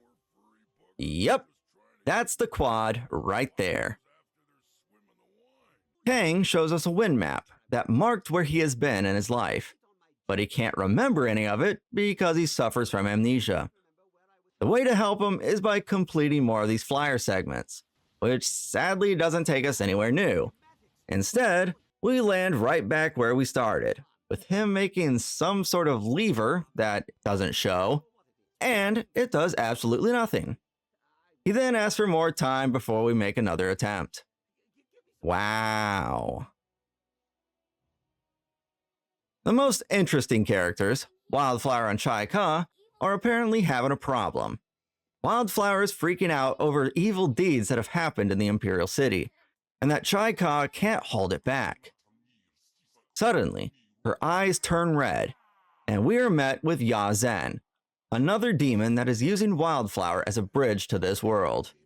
He is edgy as all hell, and is written like a cartoon villain, saying he has gathered strength from nearby evil, and then attempts to form a partnership with us. Before anything can actually be done about this, Chai Ka stuffs the evil dude back down and tells us not to associate with him. So as of this moment, Wildflower remains my favorite character in the group, with Zoo and Whirlwind being second. The rest of them I'm kind of indifferent about, as they haven't really shown me much character beyond what is surface level, which is disappointing to say the least, as I usually love BioWare's characters. Yes, even you, Karth. I just wish they would have spent more time adding depth to everyone, instead of making each character a one-trait running gag. With that conversation done, let's just move on. The Imperial City is a giant hub. It has many different districts to travel to, with there being even more things to do compared to Tian's Landing. I won't show everything because that would inflate this video to mass proportions, but I will highlight a decent amount of them in the order I completed them. To the left of our landing site is an apparent well-known place to learn martial arts, called the Black Leopard School. Aside from the rude welcoming we get from some students, another student, named First Brother Kai, pulls us aside and asks if we would like to join the school. We agree, just for him to say he can't make that decision, and must ask the two masters of the school. When he returns, he informs us that a Master Radiant agreed, and wants to meet with us after we prove ourselves in combat against the 6 brothers. Well, it's supposed to be 6, but the second brother has mysteriously disappeared. Oh well, not our problem. We successfully fist the 6th, 5th, and 4th brother, and are then stopped by the 3rd brother, who tells us that the other master, Master Smiling Hawk, wants to meet with us. If the eyebrows didn't tell you he was evil, he pretty much does during this conversation, saying that he killed 2nd brother because he refused to do something for him, like pick up eggs and milk at the local supermarket. Master Smiling Hawk then tries to bribe us with a bunch of shit, but we refuse and then go tattle on him to the 1st brother. Apparently, Master Radiant has had his suspicions and is trying to find a way to deal with it. So the 1st brother goes to inform him. All the while, we fight the 3rd brother, who is a pure lackey to Smiling Hawk. After fisting him, we are presented with the opportunity to meet Radiant. Now get this. This motherfucker is dead. Anyway, he tells us that Smiling Hawk has learned a technique that allows him to suck a person's power and fighting style right out of him. That turns me on. He then tasks us to deal with him, as we are the main character of the game. Since we are the main character, we agree, and decimate Smiling Hawk in Mortal Kombat. Oh, and he sucked the 3rd brother off right in front of us during the fight. Ow! Ouch! Oh, that hurt. I definitely could have worded that better. We meet back up with Master Radiant and give each other firm dick shakes all around on our success of getting rid of Smiling Hawk. He then proceeds to give the 1st brother the title of Master, and then fucks off. Thanks a lot. We then head to the Scholar's Garden to meet up with the princess, only to be stopped in our tracks in the Golden Way by some dude trying to insult us. We demand an answer, and come to find that this guy was hired to find someone with the strength, the willpower, the sculpted body to debate someone from another land. Yep. Apparently this guy's taken up a spot in the Scholar's Garden, so we reluctantly agree since we are headed in that direction. At the entryway, Silk Fox shows up just as she said she would, and compliments us a good amount. Enough so to be bordering on flirting. She tells us that she saw Master Li, and says that there was something familiar with him, and that's when we drop the bomb on her, finally admitting that he is Sun Li, the glorious strategist. She doesn't believe it though, and quickly shifts the conversation to infiltrating the Lotus Assassin hideout. She tells us that there are 2 options on how to do this. The first is by getting to silver rankings in the arena and getting noticed by the assassin executioners. Or the second is to get noticed by the Inquisitors by means of persuasion. Yeah, the arena sounds more thrilling, so that's what we'll be doing. We then thank her for the gift she gave us back when we first landed. She says she may pay a small price for helping us, that she is destined for her father's throne, and fears Death's hand will interfere with it by using his grip on her father. Or worse, convincing her father to let him marry her to be emperor. Yeah, let's just move on. Before we can even get to the moving on, we run into the guards that questioned us when we first landed. They then start to harass us. And by harass, I mean attempt to moiter us. You know, it'd be super awkward if they managed to kill us both, only to see that Silk Fox was the princess. I wonder how that whole scene will play out. Well, we'll never know, because the entire time I was talking about it, we killed them. We then enter the Scholar's Garden, I guess, and come across the strange outlander we were hired to debate. Now, I know I said I wasn't going to talk more about voice actors during the story section, but I just have to for this occasion. The outlander is from an unknown country that pretty much looks like England due to his attire, and his name is Sir Roderick.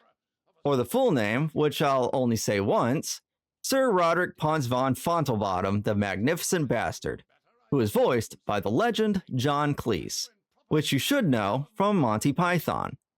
But if you don't, I won't judge too much. We walk up to him and a group of onlookers, only to see him bring out a blunderbuss and jib some poor soul. He believes he is here to educate the people of the Empire and drag them out of their primitive ways, kicking and screaming. And they are doing a whole lot of screaming, because he is driving everyone around him nuts. In order to get him to leave to wherever he came from, we must win a debate over a multitude of subjects, all based around things he thinks the Empire is lacking, such as its currency and weaponry. There are 3 rounds, and if we manage to have a majority of scholars agree with our views, then we win that round. Unless we manage to have the entire group agree, which instantly ends the debate in our favor. The way the debate works is that Sir Roderick will make a claim, and we must pick a response that will gain the most favor from the scholars. The way to obtain this information is by talking to each one of them about their preferred response types. However, each response may lose the favor of the scholar you won over previously. Once the debate is over, the combat side of the debate begins. Sir Roderick uses his blunderbuss Mirabelle, which is extremely powerful and extremely slow. He only gets 1 shot off through the entire fight, and it misses us completely. This is all thanks to entering something called focus mode, which allows you to slow down time while keeping your normal speed. It drains your focus, but if you use it on a boss, then you really don't have to worry about it running out. After winning, we can choose from 1 of 5 rewards, with the most interesting one being Mirabelle. Like I said previously, it's slow and powerful, which can be helpful at times, but it's just not my preferred way of fighting. With Silk Fox now a companion, we hold a mandatory group meeting once we are back in the central hub of the Imperial City. She and Zhu hit it off really well, as they both have had interactions with the Lotus Assassins in some manner. We obviously need to infiltrate them, but Zhu says that we are in over our heads, as we don't understand who Death's Hand truly is. Since this is Zhu though, he refuses to elaborate any further, all leading the Dawnstar chiming in and telling everyone to stop fighting. This results in Zhu going to pout in a corner. What a lovely group therapy session. Now, on to the one-on-ones. Wildflower tells us that Chai Ka protects her from Ya Zhen, but there are times when he can get loose. That she trusts Chai Ka over Ya Zhen because she isn't stupid, and this results in Chai Ka taking the reins for a moment. He tells us that the way Wildflower ended up being both a bridge for him and Ya Zhen is because she died from the floods that the dam caused. He was then reborn from him selecting her to be his bridge, but in order for him to exist, there needed to be balance. That balance obviously being the presence of Ya Zhen. Before he parts, he asks for us not to mention anything about her past to her, as it might do her harm. So far, Wildflower still remains my top character in the game. Now, on to the other idiots. Dawnstar voices her concerns over Silk Fox, and asks us if she can be trusted. Apparently, this all stems from Silk Fox showing interest in our character, and that Dawnstar thinks she is perceived as a rival to her. He then admits that Silk Fox being around might force her to think about what our talks truly mean between us. Which is weird because we haven't shown interest in Dawnstar at any moment. It feels like the game is forcing this type of interaction, which I find quite odd. Guy says that Dawnstar told him about everything that happened at our village, and that it brought a question to his mind. That question being, why are we doing this? That we are up against insurmountable odds, but nothing explains our drive. He wonders if it was fate or our choice that made us deal with it all head on. And then, like Zhu, he expresses his worry over our intents to infiltrate the Lotus Assassins, citing that the few that did return from there were different than who they were before. It's a nice gesture and all, but then Sky throws it all out the window and says that we'll be fine. What a 180. We then talk with Kang about the whole wind map situation, and he tells us that he constructed a strange device that he doesn't know the purpose of. Since Kang is insane, he activates it, which teleports us to a literal piece of heaven. This is Lord Lao's furnace. Lord Lao was an artificer for the celestial bureaucracy, where he designed and created countless machines, some of which surround us right now. These machines allow us to create things called configurations. The art of crafting them isn't straightforward though. First, we need the configuration. Second, we need a certain ingredient as fuel for the machines. Third and final, we need to activate the correct machines that are listed in the configuration, or else this won't work. But doing all this correctly will yield us a powerful technique. There are 6 in all, but I'm not gonna go over that. Alright, enough of the boring shit. Let's move on. Not even 2 seconds inside the arena, we already witnessed some backroom politics between a fighter and someone who clearly has some sway within the arena. The arena's promoter, Kui, notices us right away and pretty much begs us to join in. All this due to Lucky Cho clearing up a spot for a fighter. Who's Lucky Cho? Well, he was the dude we saw knocking down a guy a flight of stairs. We were given the option to go under a certain name, and the only one we go under is Silver Phoenix. Why? Well, it's because I'm childish, and it sounds like the crowd is chanting penis when I win. Hey, I never said I was above crude humor here. The arena has 4 divisions: the qualifiers, bronze, silver, and gold, all culminating to one last fight with the arena champion. But we'll get to that. The qualifiers are absolutely easy and not worth mentioning. The bronze, on the other hand, is when the arena really starts to pick up.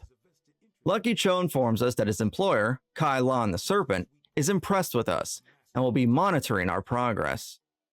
Hui tells us that Kai Lan works with something called the Guild. The Guild are the ones calling the shots around here and aren't afraid of doing so with questionable tactics. We get our first taste of this when we reach the end of the bronze division and face off against its champion, Crimson Kana. Before the fight, Lucky offers us a chance to poison Kana to make the fight easier. His reasoning for this is because Kana knows the Serpent runs the arena with no honor, and that she actually cares about it, thus making her a target for him and the Guild. We refuse and are advised not to tell us all about this. What do we do next? We tell Kana right away, who appreciates the word of warning and offers to teach us her twin sword fighting style if we win the fight, which we obviously do. Kana then tells us that she will be leaving the Empire to continue her studies on martial arts, but not before instructing us on her sword style. She also brings up our own fighting style, with there once again being a mention of there being a subtle opening in our defense that isn't actually there. It's like the writers are flashing a giant warning sign in our face here, and I don't even truly know if they think they're being clever or trying their hardest to reveal a twist before it even happens.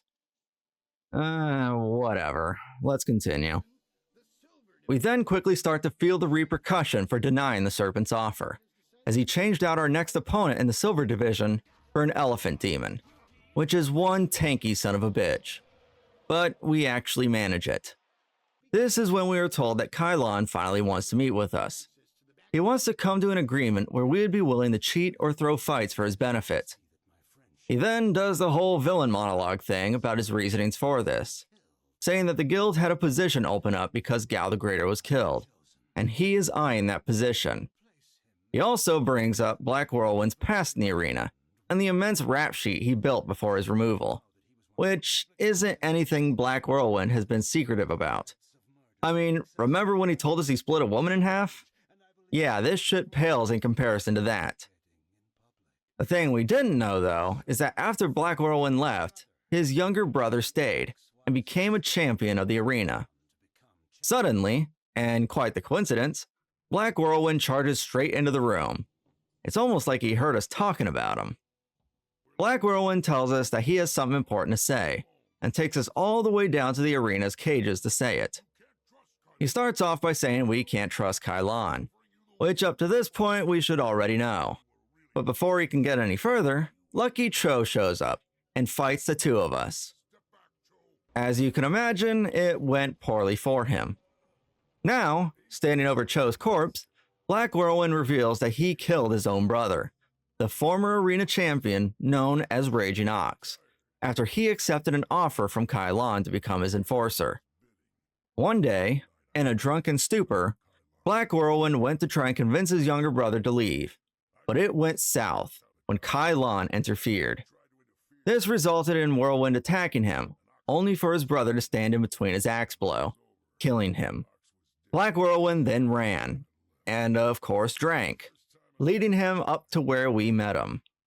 Before parting ways, he warns us that the death of Lucky, or in his case, Unlucky, will put us on Kylon's shit list, or I guess hit list. Both work in this occasion. From here on out, the fights are all stacked against us, with the most interesting one being against a forbidden fighting style called the Phoenix Unity that allows the fighter to multiply. The fight right before the championship bout is a brutal gauntlet against everything we have fought up to this point, with there being only 10 seconds to deal with the current opponent before another one is added. This can quickly turn ugly, but as long as you use what you have available at the right times, you can get past it no problem. With that over, all that is left is the fight against the Ravager. After this badass intro, Kylon tries to say that we aren't worthy of facing a champion. Well, I'll let you hear what the people of the Empire have to say to that.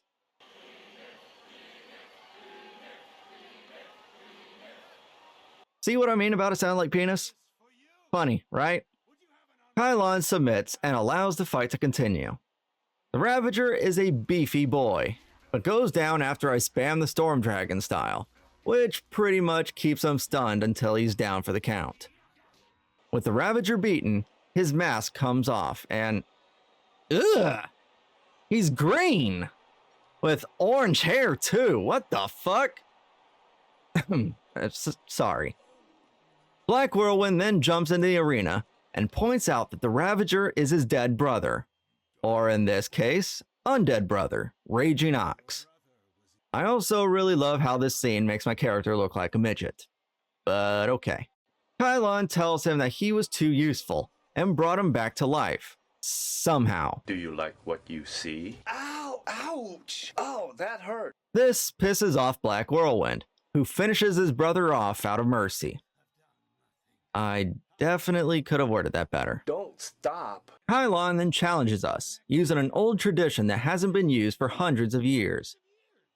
But we instead let Black Whirlwind fight for us, which might have been a mistake, since his combat style is a lot weaker compared to ours.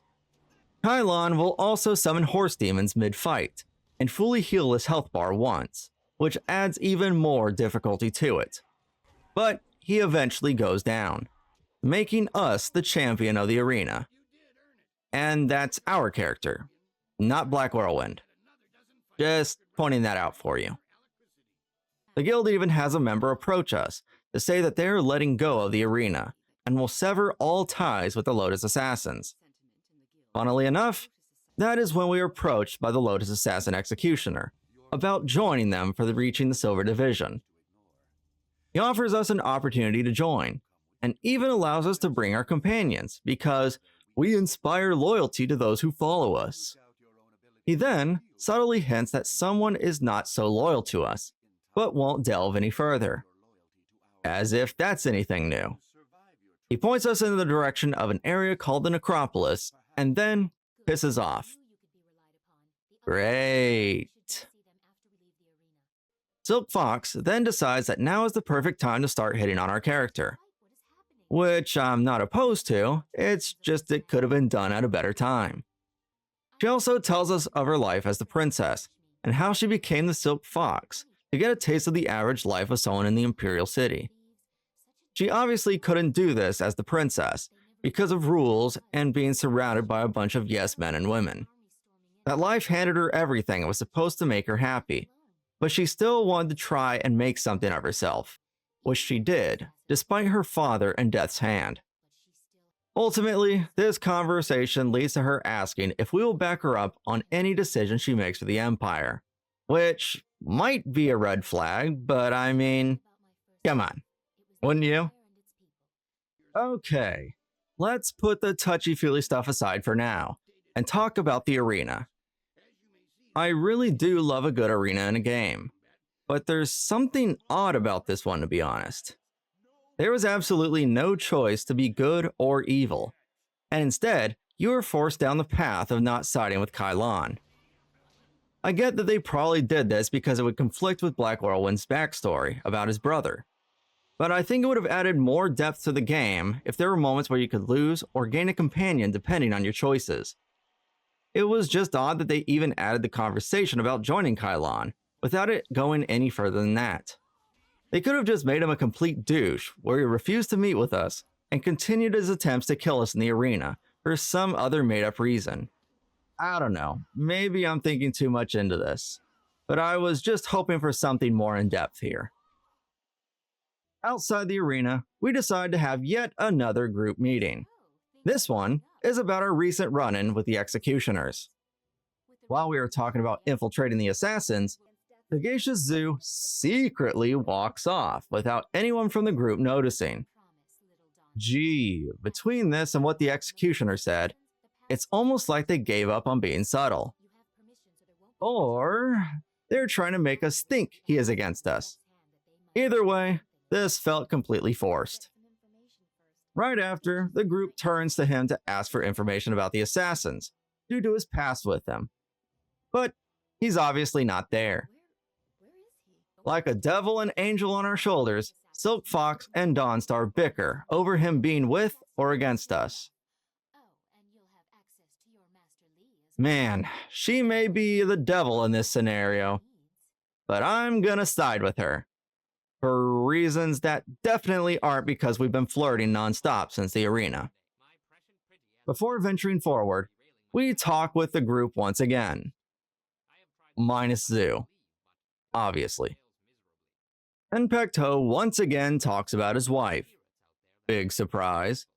Saying that he made many attempts to leave her, with one time being after she left to her family to deliver buns he just made for them. The idiot slipped on oil and broke his arm, and when he got up, he got ran over by a cart which knocked him out. By then, his wife had returned, and was pissed off because he pretty much killed her entire family due to food poisoning, with him wondering why she wasn't among the dead. Jesus, I don't know if I should be on his side or hers. Sky talks about a story his scoundrel father told him. It's a tale about the Eternal Companions, which was a group of warriors that existed before the Empire itself, and offered help in times of need. He admits that the tale has been inflated with time, but compares us to them, and tells us that he is with us until the very end. And then he weirdly says that Dawnstar has been eyeing us and deserves attention. That is really creepy. So far, Sky isn't that great of a companion. Speaking of Dawnstar, she admits that she is growing feelings for us, and is worried that we might change as a person while trying to deceive the assassins. We reassure her that we won't become a sickly-looking assassin, to which she once again tells us that she pretty much loves us, without actually saying it. Yep, Dawnstar is boring.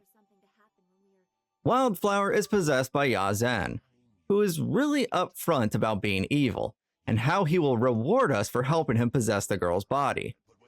He then threatens us with revenge after we politely decline him. Suddenly, Chai Ka resurfaces, telling us that it is unwise to speak with Yazen, and that he may appear more often due to his increasing strength. So now we clearly know who the good and evil side of Wildflower are, with Chaika being the clear one that cares for her well-being, if you didn't already know that. As the game is nearing its end, we can clearly tell that the companions in this game have not had the same love and care that KOTOR's had. Some stand out like Wildflower and her band of demons, while most flop around and stay one-tracked. I just can't even compare them to any of BioWare's other companions, as they wouldn't even be in the same league. I don't know what they were doing here, to be honest. Did they think it was funny to have companions be this way, or did they rush the writing for them? The game was supposed to be their passion project, but it feels like the complete opposite. That KOTOR and Baldur's Gate seem to be in that realm, as opposed to this game. Now, don't get me wrong, I don't hate these characters, it's just I want more out of them. Something that will make me truly care for them. Some have a glimmer in their writing, but it's nowhere near BioWare's usual MO for character building. I will most likely bitch more about this as we go on, but we actually have to go on. So, on our way to the Necropolis, we come across a girl being yelled at by a debt collector.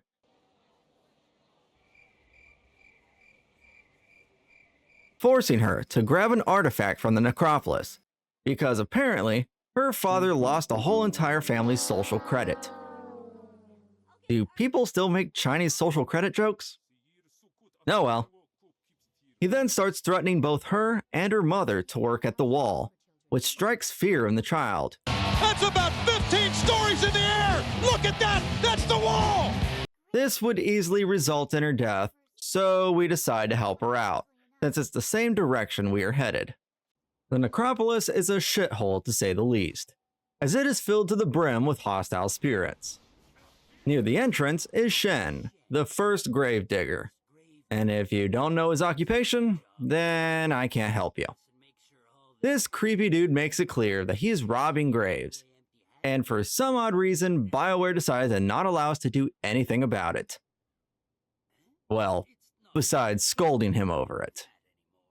Even if we don't agree to help him, the game seems to not really give a shit because the second we approach him again, the quest advances forward, as if we agreed to help him. Well, might as well do it now. Shen tells us that there are 3 primary ghosts that he once dealt with. The first is the spirit of an angry husband who thinks that his wife killed him, and he wants his revenge. After finding his wife, we come to find out that she accidentally killed him with some bad fish. We take her to him and manage to convince the angry husband to let go of it and pass on. I personally would have wanted more depth to this quest, and I think it would have been more entertaining to have to actually investigate his death. Maybe even having the wife actually be guilty. Anything would have been better because all this quest had us do is walk back in town and find his wife. The second spirit is of a merchant named Bai. He tells us that 2 brothers, Si-Su and Si-Ran, tried to extort him. He refused, so they killed him, and then mutilated his body.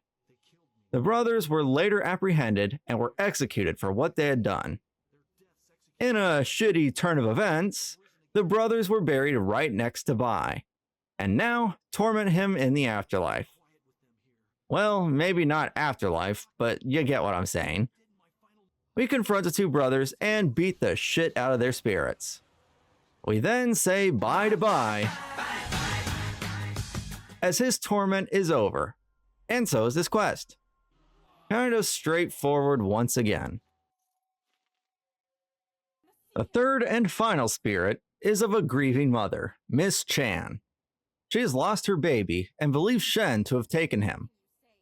I'd be inclined to agree, due to Shen being the weirdo that he is, but that isn't the case here. She refuses to believe her child had passed away with her as well, and doesn't know the name of her child due to her family naming him after she had died. She tells us that the boy was named after an uncle or father, but can't remember which. This literally solves it for us, as there are 4 graves nearby, with one of them saying that they're named after their uncle. With the information in hand, we approach her about the grave, with her saying that she will go mad if we get it incorrect. Thankfully, we are professionals and points her to the correct grave, which allows her to pass on. Well, that was the three spirits annoying Shen, leading to the happy ending of him being able to rob their graves. Just beautiful.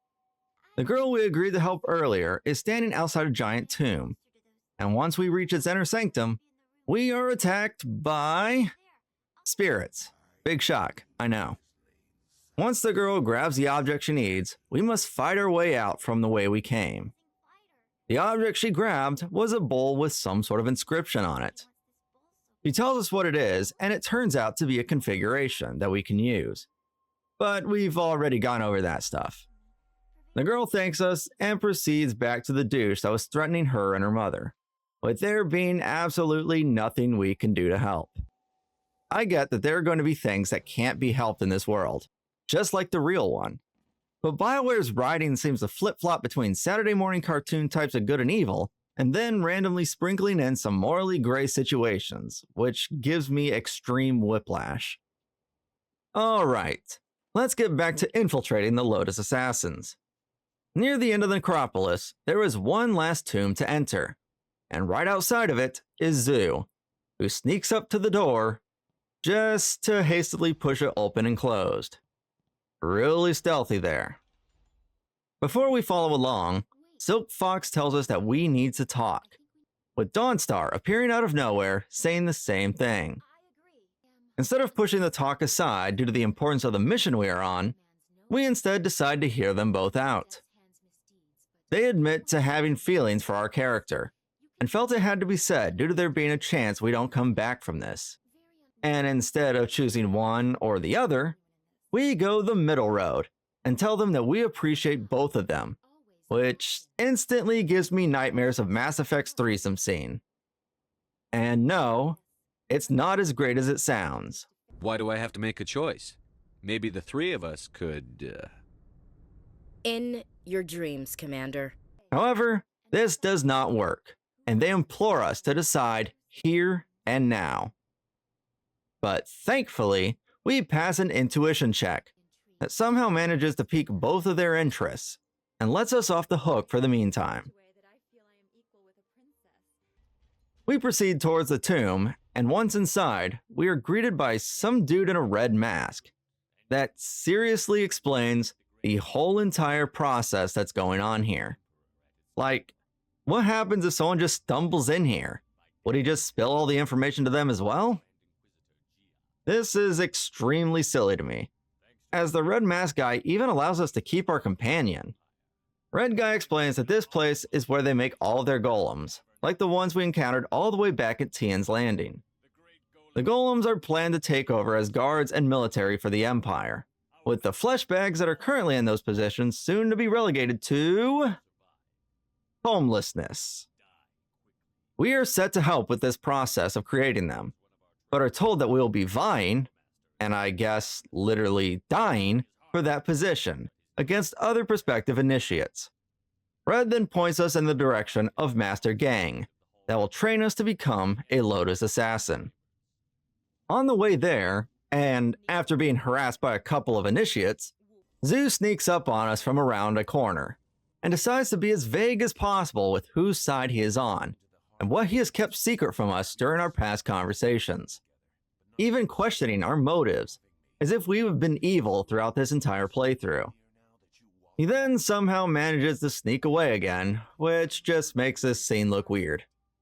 Right up ahead, we witness our new master being a part of the Lotus Assassin totem pole, with his master completely shitting on his failed attempts at making new golems, and threatens to report him to Minister Jia, which I'm assuming wouldn't be a quick disciplinary action and instead result in his death.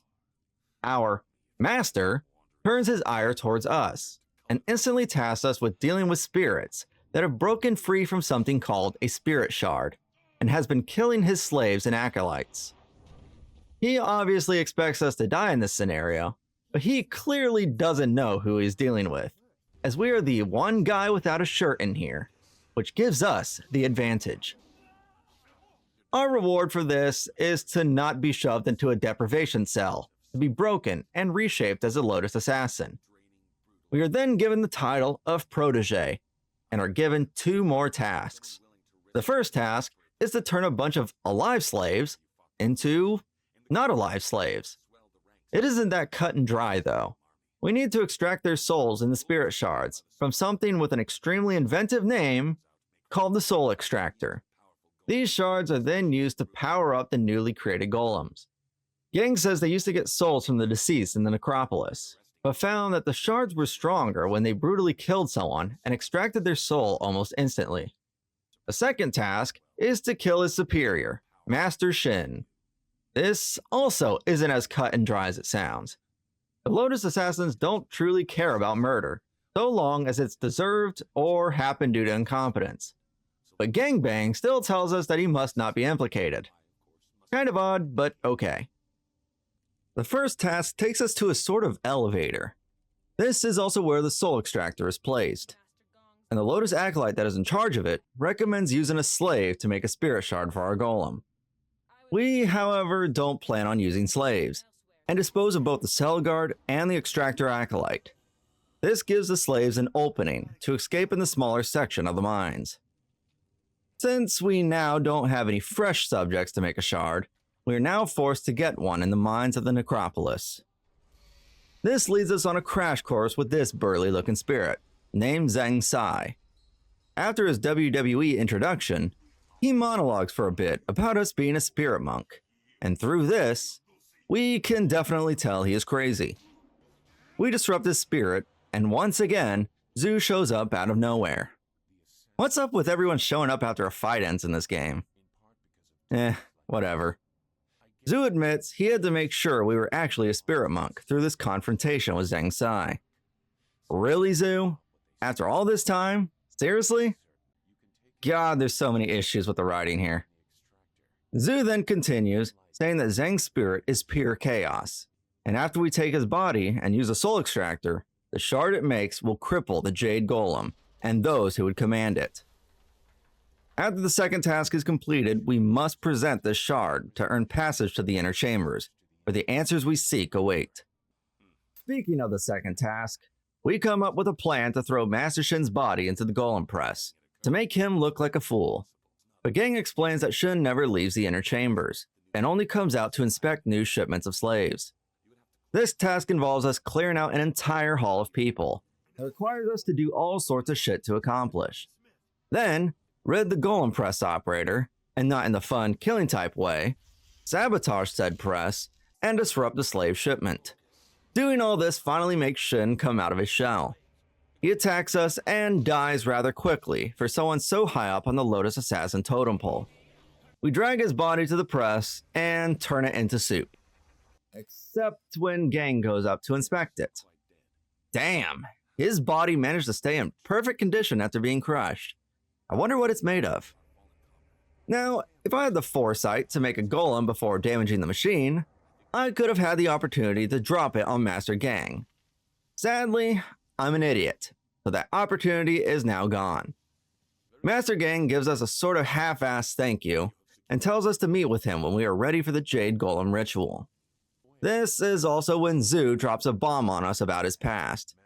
He brings Wee back up from Tian's landing, about how Lee's family was condemned to death, and that she had a child with her. Zhu knows all about this because he was directly tasked by Death's Hand to kill Lee's family. While Dirge burned, he was standing over Lee's wife, who had just given birth to a daughter. Zhu's fellow assassins killed Lee's wife, but Zhu had a change of heart, and he killed the other assassins, saving the girl's life. This is why he is here now, because he broke a sacred trust, and his fate is now sealed with meeting with Death's Hand. I actually quite like this reveal, and makes me appreciate why he's been so standoffish about his past, and with our current situation regarding the Lotus Assassins. Zhu disappears once again, leaving us with just one task left: to give the spirit shard to Gang. After handing it to him, we are taken to the inner sanctum where 2 stooges and a Jade Golem stand. They insert the shard into the Jade Golem, and it and a bunch of other golems around the fortress go mad. with the Jade Golem turning one of the idiots into paste before falling over and dying. Shutting down? Well, it's no longer active, okay? Grand Inquisitor Jia shows up and is pissed off about the Golem's corruption. He also somehow senses that we have 2 parts of the amulet, and ugh! She should have done us a favor and kept the mask on. She sicks 2 Jade Golems and the other 2 idiots still alive on us. But she apparently doesn't have the time to help them, and goes further into the sanctum. You'd think by now that they wouldn't underestimate us, as we've killed an army of Lotus Assassins to even get to this point. But I guess not. We clear the room and then confront Jia in a dank-looking throne room. She continues to underestimate us, saying that we don't have real power, and will be her present to Death's hand. She gets her shit kicked in real quick and dies. While grabbing the last piece of the medallion, Death's hand creeps out from behind one of the waterfalls. Right when he's about to decaffeinate us. Decaffeinated. Zhu warns us just in time, and we instead get kicked almost 100 feet in the air. Zhu holds Death's hand back, while tricking him into attacking 2 pillars by the room's entrance. Sadly, he is mortally wounded in the fight, and before we can reach him, the 2 pillars crumble in front of us. We get no time to mourn here, and instead must rush out of the fortress because it's starting to fall apart. After escaping, we are greeted by the red-masked dude from earlier. He deduces that we had a role to play in this, because we should have died by our master.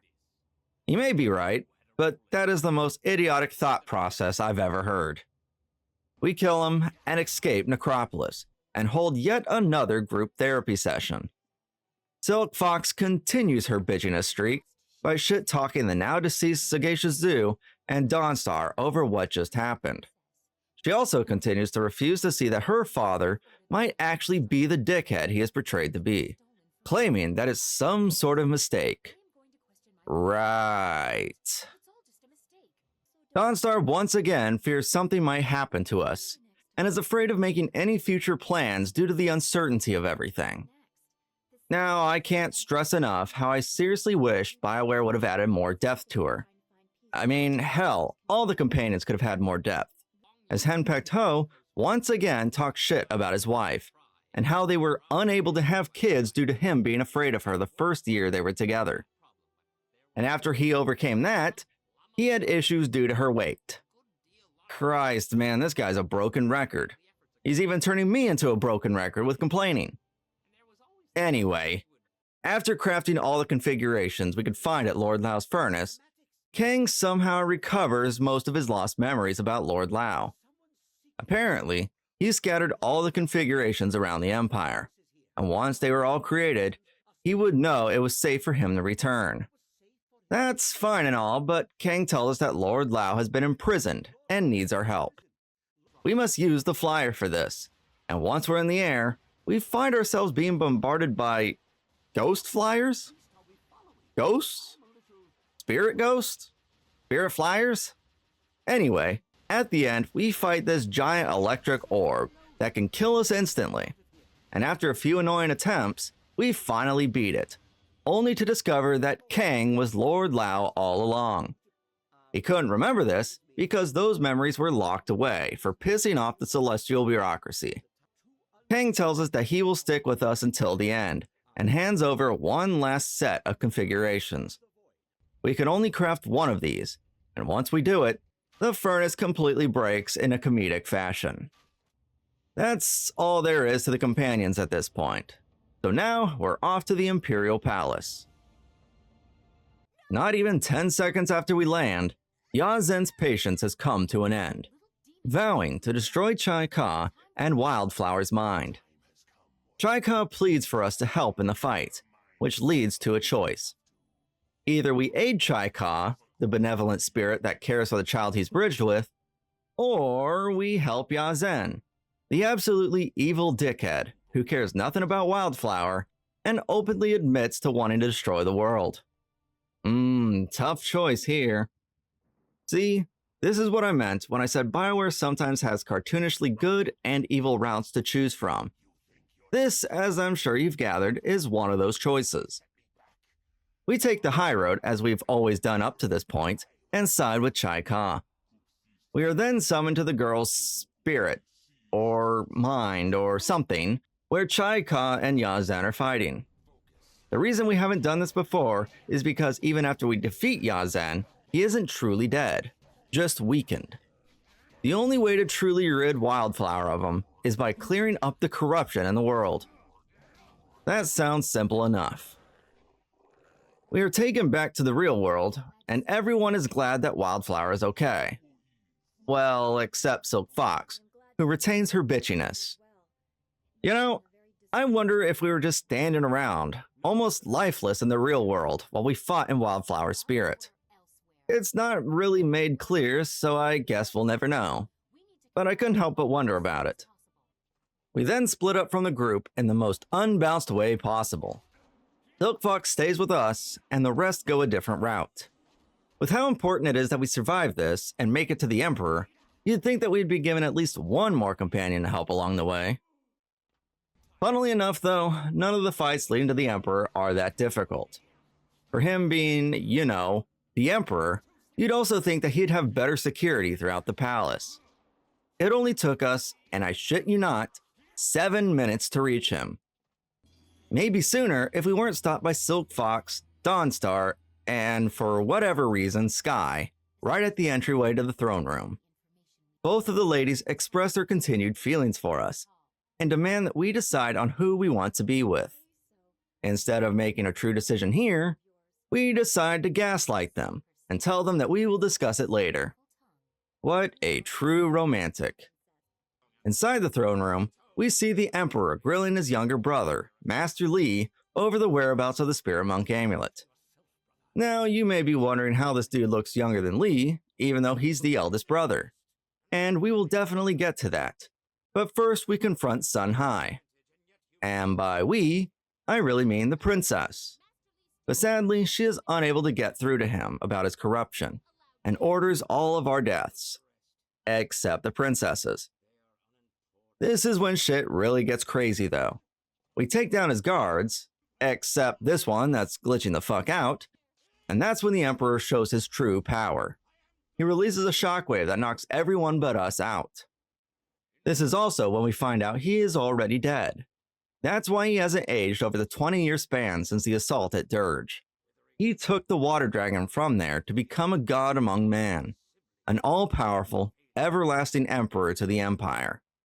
Since he is evil, he begins to monologue, telling us that we are blindly following the direction we are pointed to, and have been manipulated. Now, if you're like me, then giant warning signs are flashing right in your face about Master Li. The game has made it super clear that Master Li isn't who he says he is. It's just like every important character we stumble across not so subtly smashed this foreshadowing into our heads. But our character doesn't think, only punches. The fight with the Emperor is actually quite difficult. Probably the most difficult in the whole game. The Emperor is able to switch up fighting styles, and whatever one he is on, he becomes immune to. So the whole fight boils down to us flip-flopping through whichever style he's not on, which doesn't last long because he almost instantly switches to it. It also gets a bit rough when you inevitably run out of focus and need to punch some pots around the area.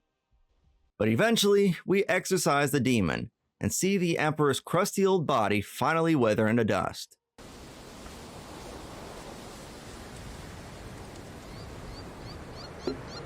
Master Li ominously says that everything is gone as it should. And then, to no one's surprise, he betrays us, using the flaw he created in our fighting style. The exact one that people have mentioned time and time again. We fall to the ground and die, only to awaken in the spirit planes.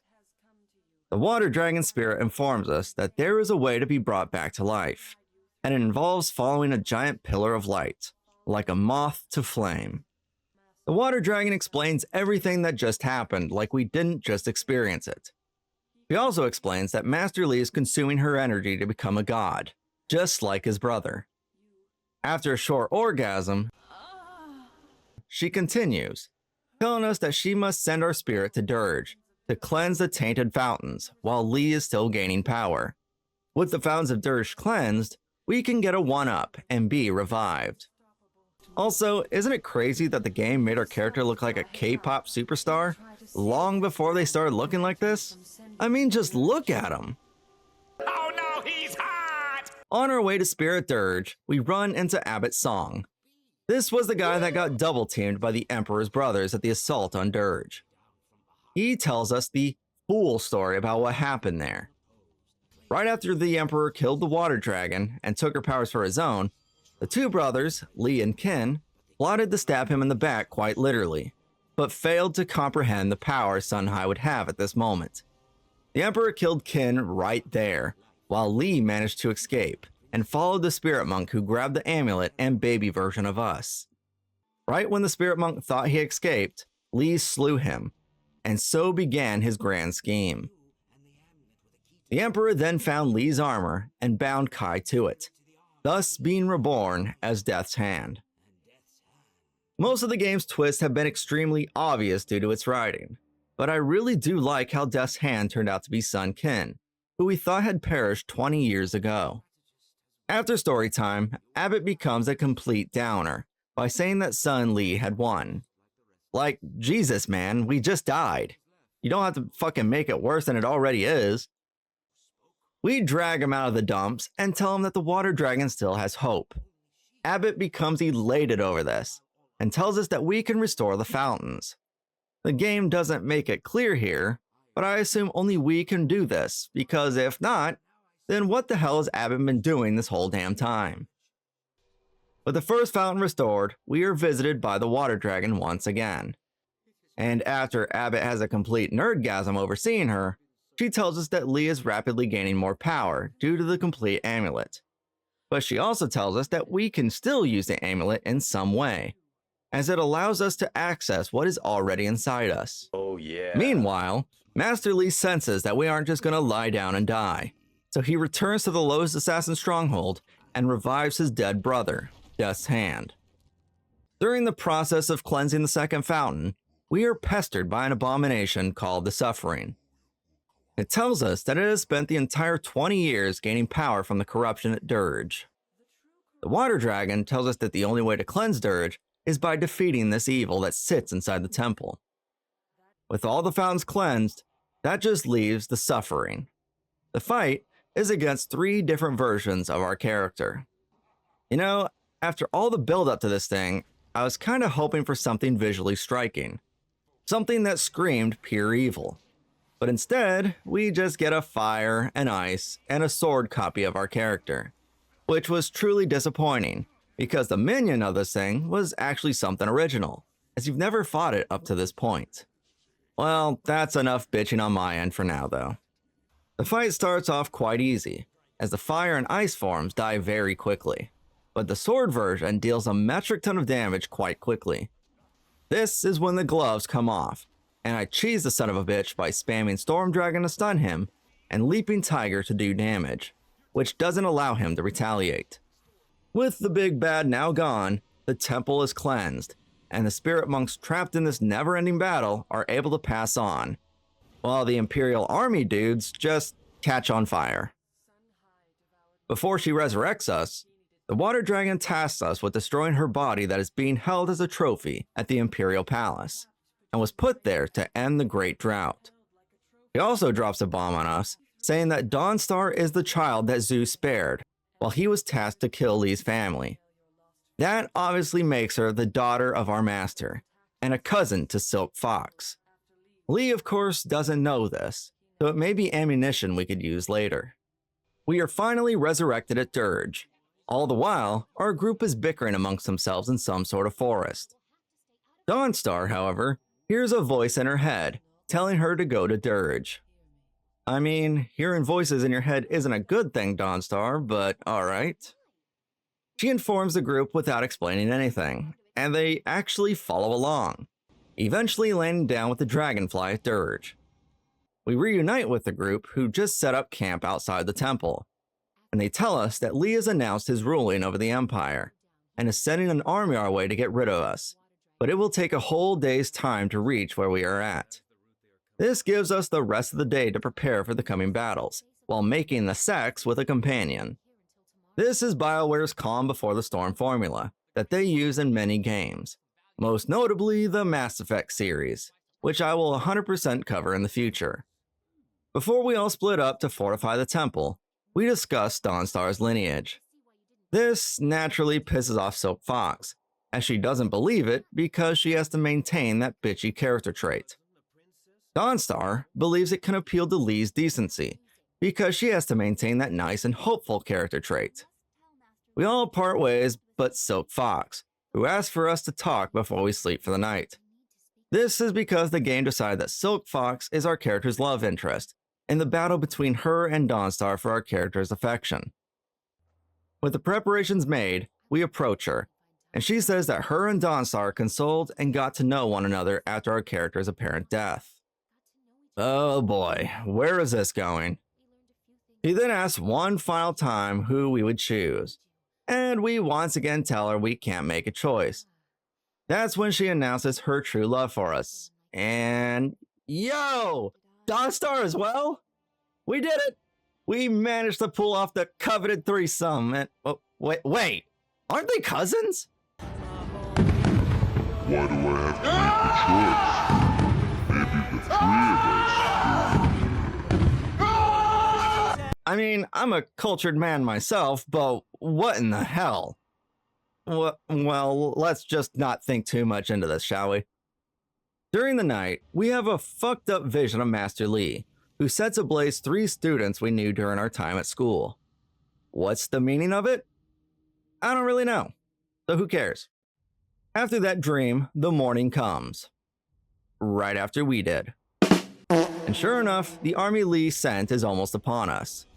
That is when we decide to set up defenses, which is probably something we could have done throughout the night, but there's no point in bringing that up now. Sky was also injured while scouting out their numbers, so he is out of commission for the fights up ahead. King tells us he took casks off our flyer, so they could be used to blow up the bridge that leads to us, which is also something that we could have done way before the final moments before the assault begins. We all split up to cover different sections of the temple, and that's when we decide to take the Dragonfly to thin out their flyer numbers, all leading to a final bout against this giant behemoth of a flyer. Dawnstar and Silk Fox protect Kang while he rigs the bridge to blow in an oddly placed side-scroller section that controls sluggishly. Black Whirlwind and Ho defend the courtyard from the Lotus Assassins that are airdropped from the remaining flyers. Since Ho doesn't fight, Black Whirlwind is the one taking on all the statues and assassins, while Ho throws alcohol pickups that restore Whirlwind's health and chi. That leaves just the inside of the temple. Guy informs us that he was approached by the Lotus Assassins, who offered to resurrect his daughter in return for betraying us. He assures us that he didn't take the offer, as we showed him that life is still worth living, even though his daughter is gone. So instead, he falsely took their offer, with intents to betray them at this moment. He took one of the casts that Kang had, and set it to blow right above Death's hand. This deals with his guards, leaving only him for us to fight. He has a lot of health, but doesn't put up much of a fight, especially compared to the Emperor. Suddenly, a vision, or Force Ghost of Lee appears. He tells us that he has done all this because he had no choice, as his brother would have ruled the Empire with an iron fist. That he is no villain, and there is no malice in what he is doing. This is where we make an attempt to appeal to any decency he might have left, by telling him that his daughter still lives, and is in fact Dawnstar. Naturally, this doesn't work, as he doesn't seem to give even the slightest shit about her or his wife, only being mad that his brother killed them because he saw them as possessions. Nothing more. What a chud. So much for the whole not villain thing. He then resurrects Death's hand once more, with us controlling Sunkin's spirit in a fight to the death. Or undeath. Unfortunately, I completely botched the fight right at the end. Lee thinks this is a victory for him, but Death's Hand tells him that he can't survive without his other half, and then falls to the floor, with Sun Qin choosing to pass on. If I didn't choke at the final moment, I could have chosen to either let him pass on or force him to stay alive and serve us. I'm sure you can tell which one is the good and which one is the bad option here. But this part also suffers from BioWare's refusal to stop clinging to their good and evil stereotypes. I'd say this is more of a gray area that shouldn't be punished for either choice. Sun Qin was also a monster just like his brothers, as he was there at Dirge happily slaying the spirit monks. Things just didn't turn out how he wanted, however, when he and Li failed to kill Sun Hai. But I'm positive he would have been just as, or slightly less worse than his two brothers if he succeeded. I say this because we don't really know what his intentions were, and we don't get that much information about it or him altogether. If Sun Hai died, would he have just stayed second in command to his brother Li? Or would they have fought afterwards for the power that Sun Hai obtained from the water dragon? I guess we'll never know. But what we do know paints him as just being a lesser villain in this story, and doesn't deserve any sympathy from us. Long tangent aside, Li's hologram pisses off, but not before telling us that we will meet at the heart of his empire. With Death's Hand now gone, all the golems around us power down, and just in time too, as one of them was about to turn our team into glue. Before taking off towards the Imperial City, we talk with our companions one last time. Dawnstar senses that Li didn't care that she was his daughter, due to us not making mention of it, but vows to put an end to the evil deeds that have been done, and promises to be by our side so the Empire doesn't fall. Guy says our master is formidable, and shouldn't run the Empire, and that he will stand by our side when everything is done. Silk Fox is upset that her life has been torn apart by all that has happened, and once the sins of her family are dealt with, she will run the Empire with us beside her, so we can make things right.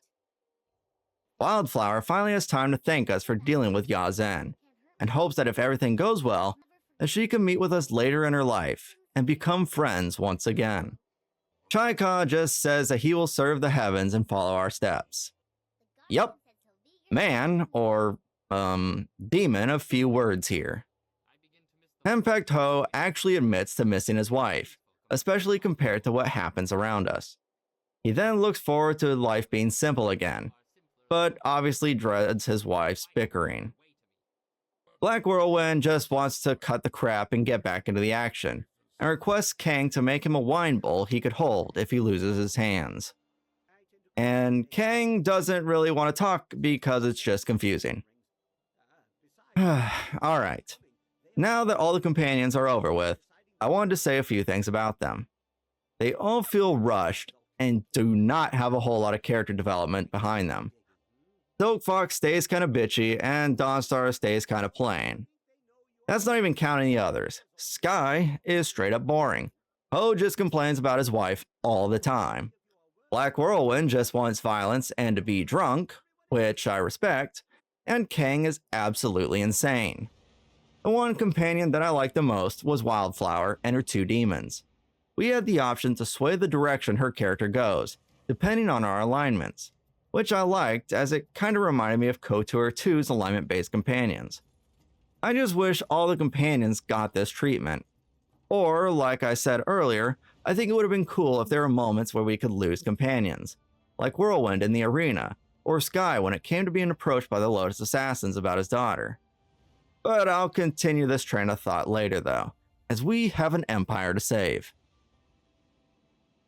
We arrive the same exact way we did last time, and fight our way to a giant elevator where the water dragon suddenly appears.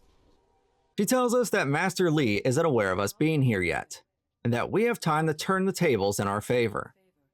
The majority of the group goes in a different direction than us, while we explore the tombs of the emperors. Or at least they should be the tombs, because the Emperor and Li got rid of them like old furniture to make room for the water dragon's corpse that was used to end the long drought. She says that the Emperor refused to let his empire disappear, for it to make room for something entirely new. We learned in Tian's Landing that this drought lasted a whole decade, and tons of people either lost their lives or had to move to places that wasn't affected by it yet. To be entirely honest, I don't really blame the Emperor for doing what he did. Yes, he may have had ulterior motives about doing it, but what he did completely saved the Empire from its destruction. Meanwhile, the Water Dragon is saying he should have just rolled over and let it happen. I don't know what they were going for here, as both of these decisions suck. Either the Water Dragon is alive and millions die from the drought, or the Water Dragon dies and the Empire lives, but has the repercussions of people not being able to pass on into the afterlife. Inside the tomb, we finally discover the Water Dragon itself, which has been propped up in a repulsive manner, with near unlimited amounts of water flowing out of it to the people of the Empire. At this point, I'm completely mixed on what we are doing. I get that the Water Dragon doesn't deserve this fate, but neither do the people of the Empire. I mean, if we free her, are we just going to resort back to the long drought? If so, does that make us evil? Nothing is explained about this. We are just meant to free her without thinking for the future. This is a complete and utter mess, and it only gets worse when the other companions roll in and express extreme sorrow over the sight, like it's trying its hardest to pull on our heartstrings. The spirit tells us that we must find balance without the water, and the water we are getting from her comes from another land that is now experiencing a drought. This still doesn't explain what will happen to us, but she completely avoids that sort of topic. So, since we are the good guys, we destroy the machine keeping her imprisoned, but still have to defeat Master Li in order for her essence to be freed. We grab a spear and chuck it straight into the machine, destroying it and freeing the Water Dragon. Master Li senses this and has a complete mental breakdown over it, all the while sitting at the exact spot where his brother's ashes fell. So now, all that is left is to defeat Master Li, who awaits us in the throne room. He expresses how surprised he was about our survival, and that he thought he anticipated everything, but was proven wrong with us. We once again try to appeal to his good side by bringing up Dawnstar, and once again it does not work, as he doesn't care to even try to recognize her, saying that he has killed many to be where he is at, and that he can't let us live. He then summons 4 statues around us, and expects them to be able to kill us. Like, really? Okay, it does. But he doesn't know that. This fight can be a bit difficult if you don't manage your focus like I did in the first attempt. Both the elephant and bull demons hit like a truck, but eventually fall.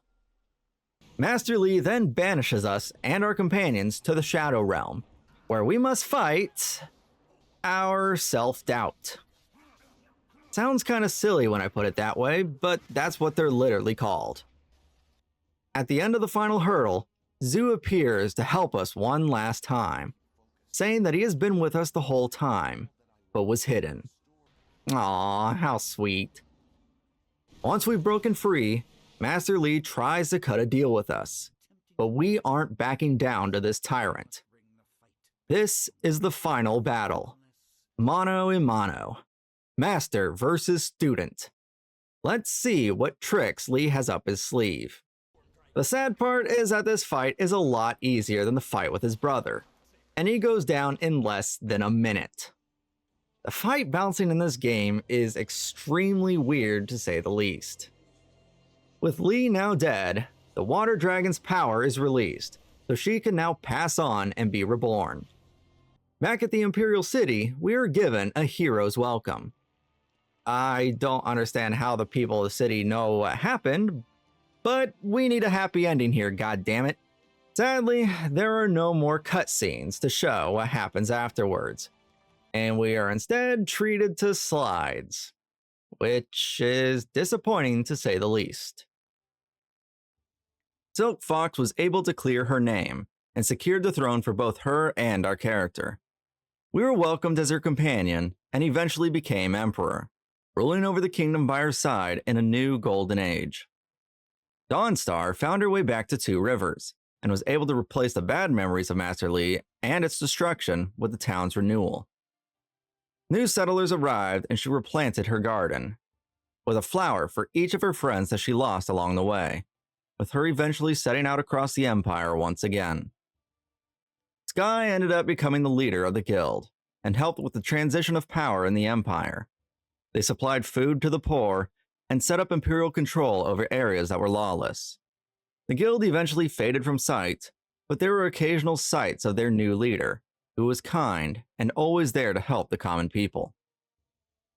Henpecked Ho finally made it back to his wife, and settled back into his bun master lifestyle.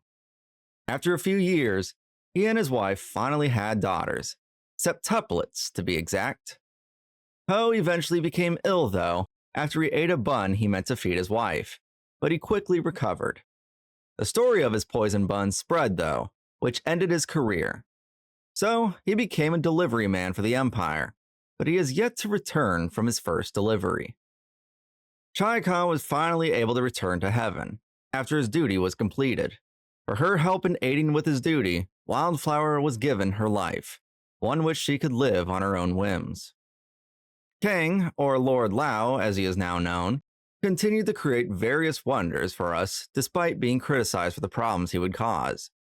His creations became more and more destructive over time, with him even arming the angry mobs that his creations would generate, which is the most Kang thing possible. Black Whirlwind became a demon hunter for the celestial bureaucracy, but got bored of it and traveled east. Soon after, the Empire received a ton of Outlanders missing limbs and other body parts, with him eventually returning to the Empire from the west and expressed how they could not make decent wine. He then vowed to never leave again, only to leave a week later, but this time to the north, due to boredom. So, what happens if we went the evil route? Well, after killing a few of our companions for betraying the water dragon and dealing with Master Li, we would absorb the last of the water dragon's essence. When we enter the Imperial city, we throw Li's body down towards a large group of Lotus Assassins. After an angry game of who bows first, all the assassins bow before our character, making him both the Emperor and the leader of the Lotus Assassins. Well, that was pretty dark. Let's go darker though. In a third and final ending, we can instead accept Master Li's proposition. This results in our character most likely being killed. Later, a giant statue of our character is erected in the Imperial city, with a man telling a child that they should be thankful for Li and our character for saving the Empire. The child starts to ask questions about how things were before, and a nearby golem starts to take notice, with the intent to attack. The old man tells the kid not to question and to be happy where he is at, so the child backs down, and so does the golem.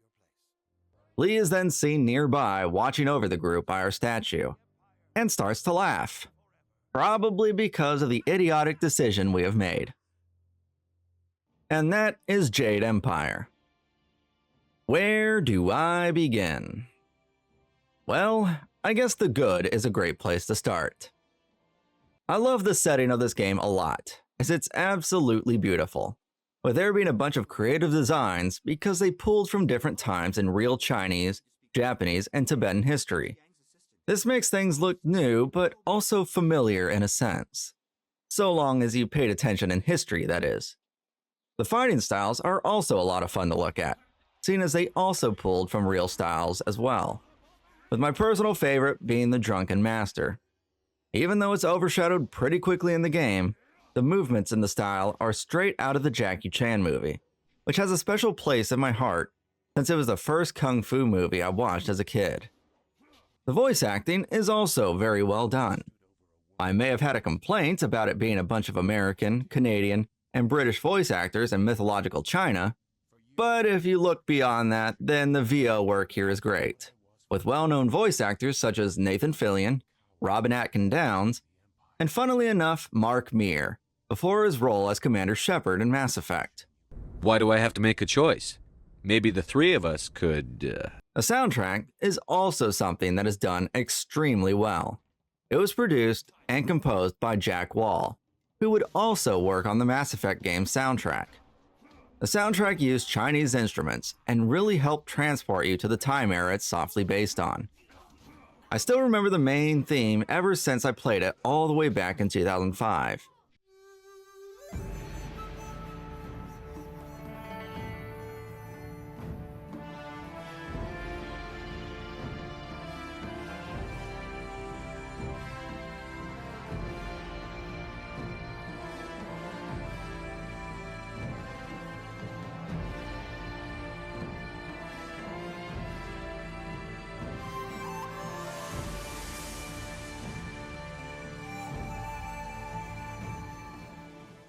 And one last thing that I loved was the fact that there was actually a New Game Plus option in the game, which was something I desperately wanted for the KOTOR series.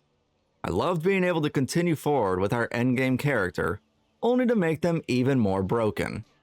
Or hell, even playing the hardest difficulty if you didn't do it during your first playthrough. Now on to the things I had issues with. With the game being a dream project from BioWare, I'm sadly not feeling it here, to be honest. A few aspects of the game feel extremely rushed, like the ending, the last few chapters, and the companions overall.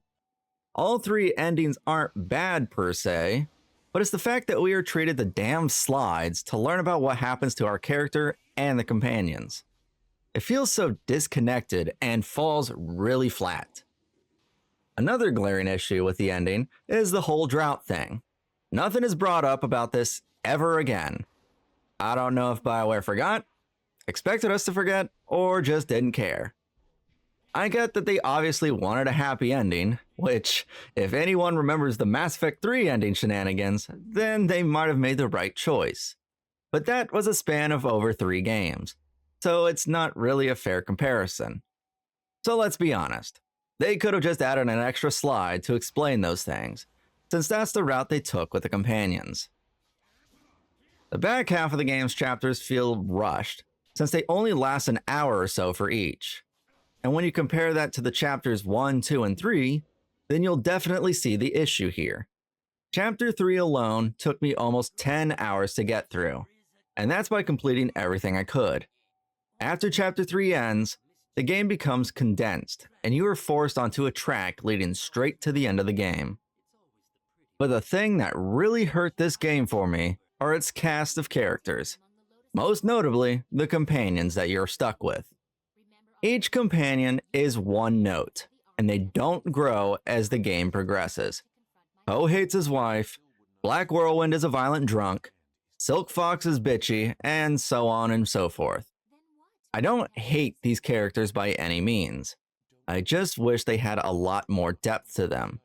The conversations you have with them just aren't that interesting and fall flat, especially when it's compared to BioWare's previous game, Knights of the Old Republic.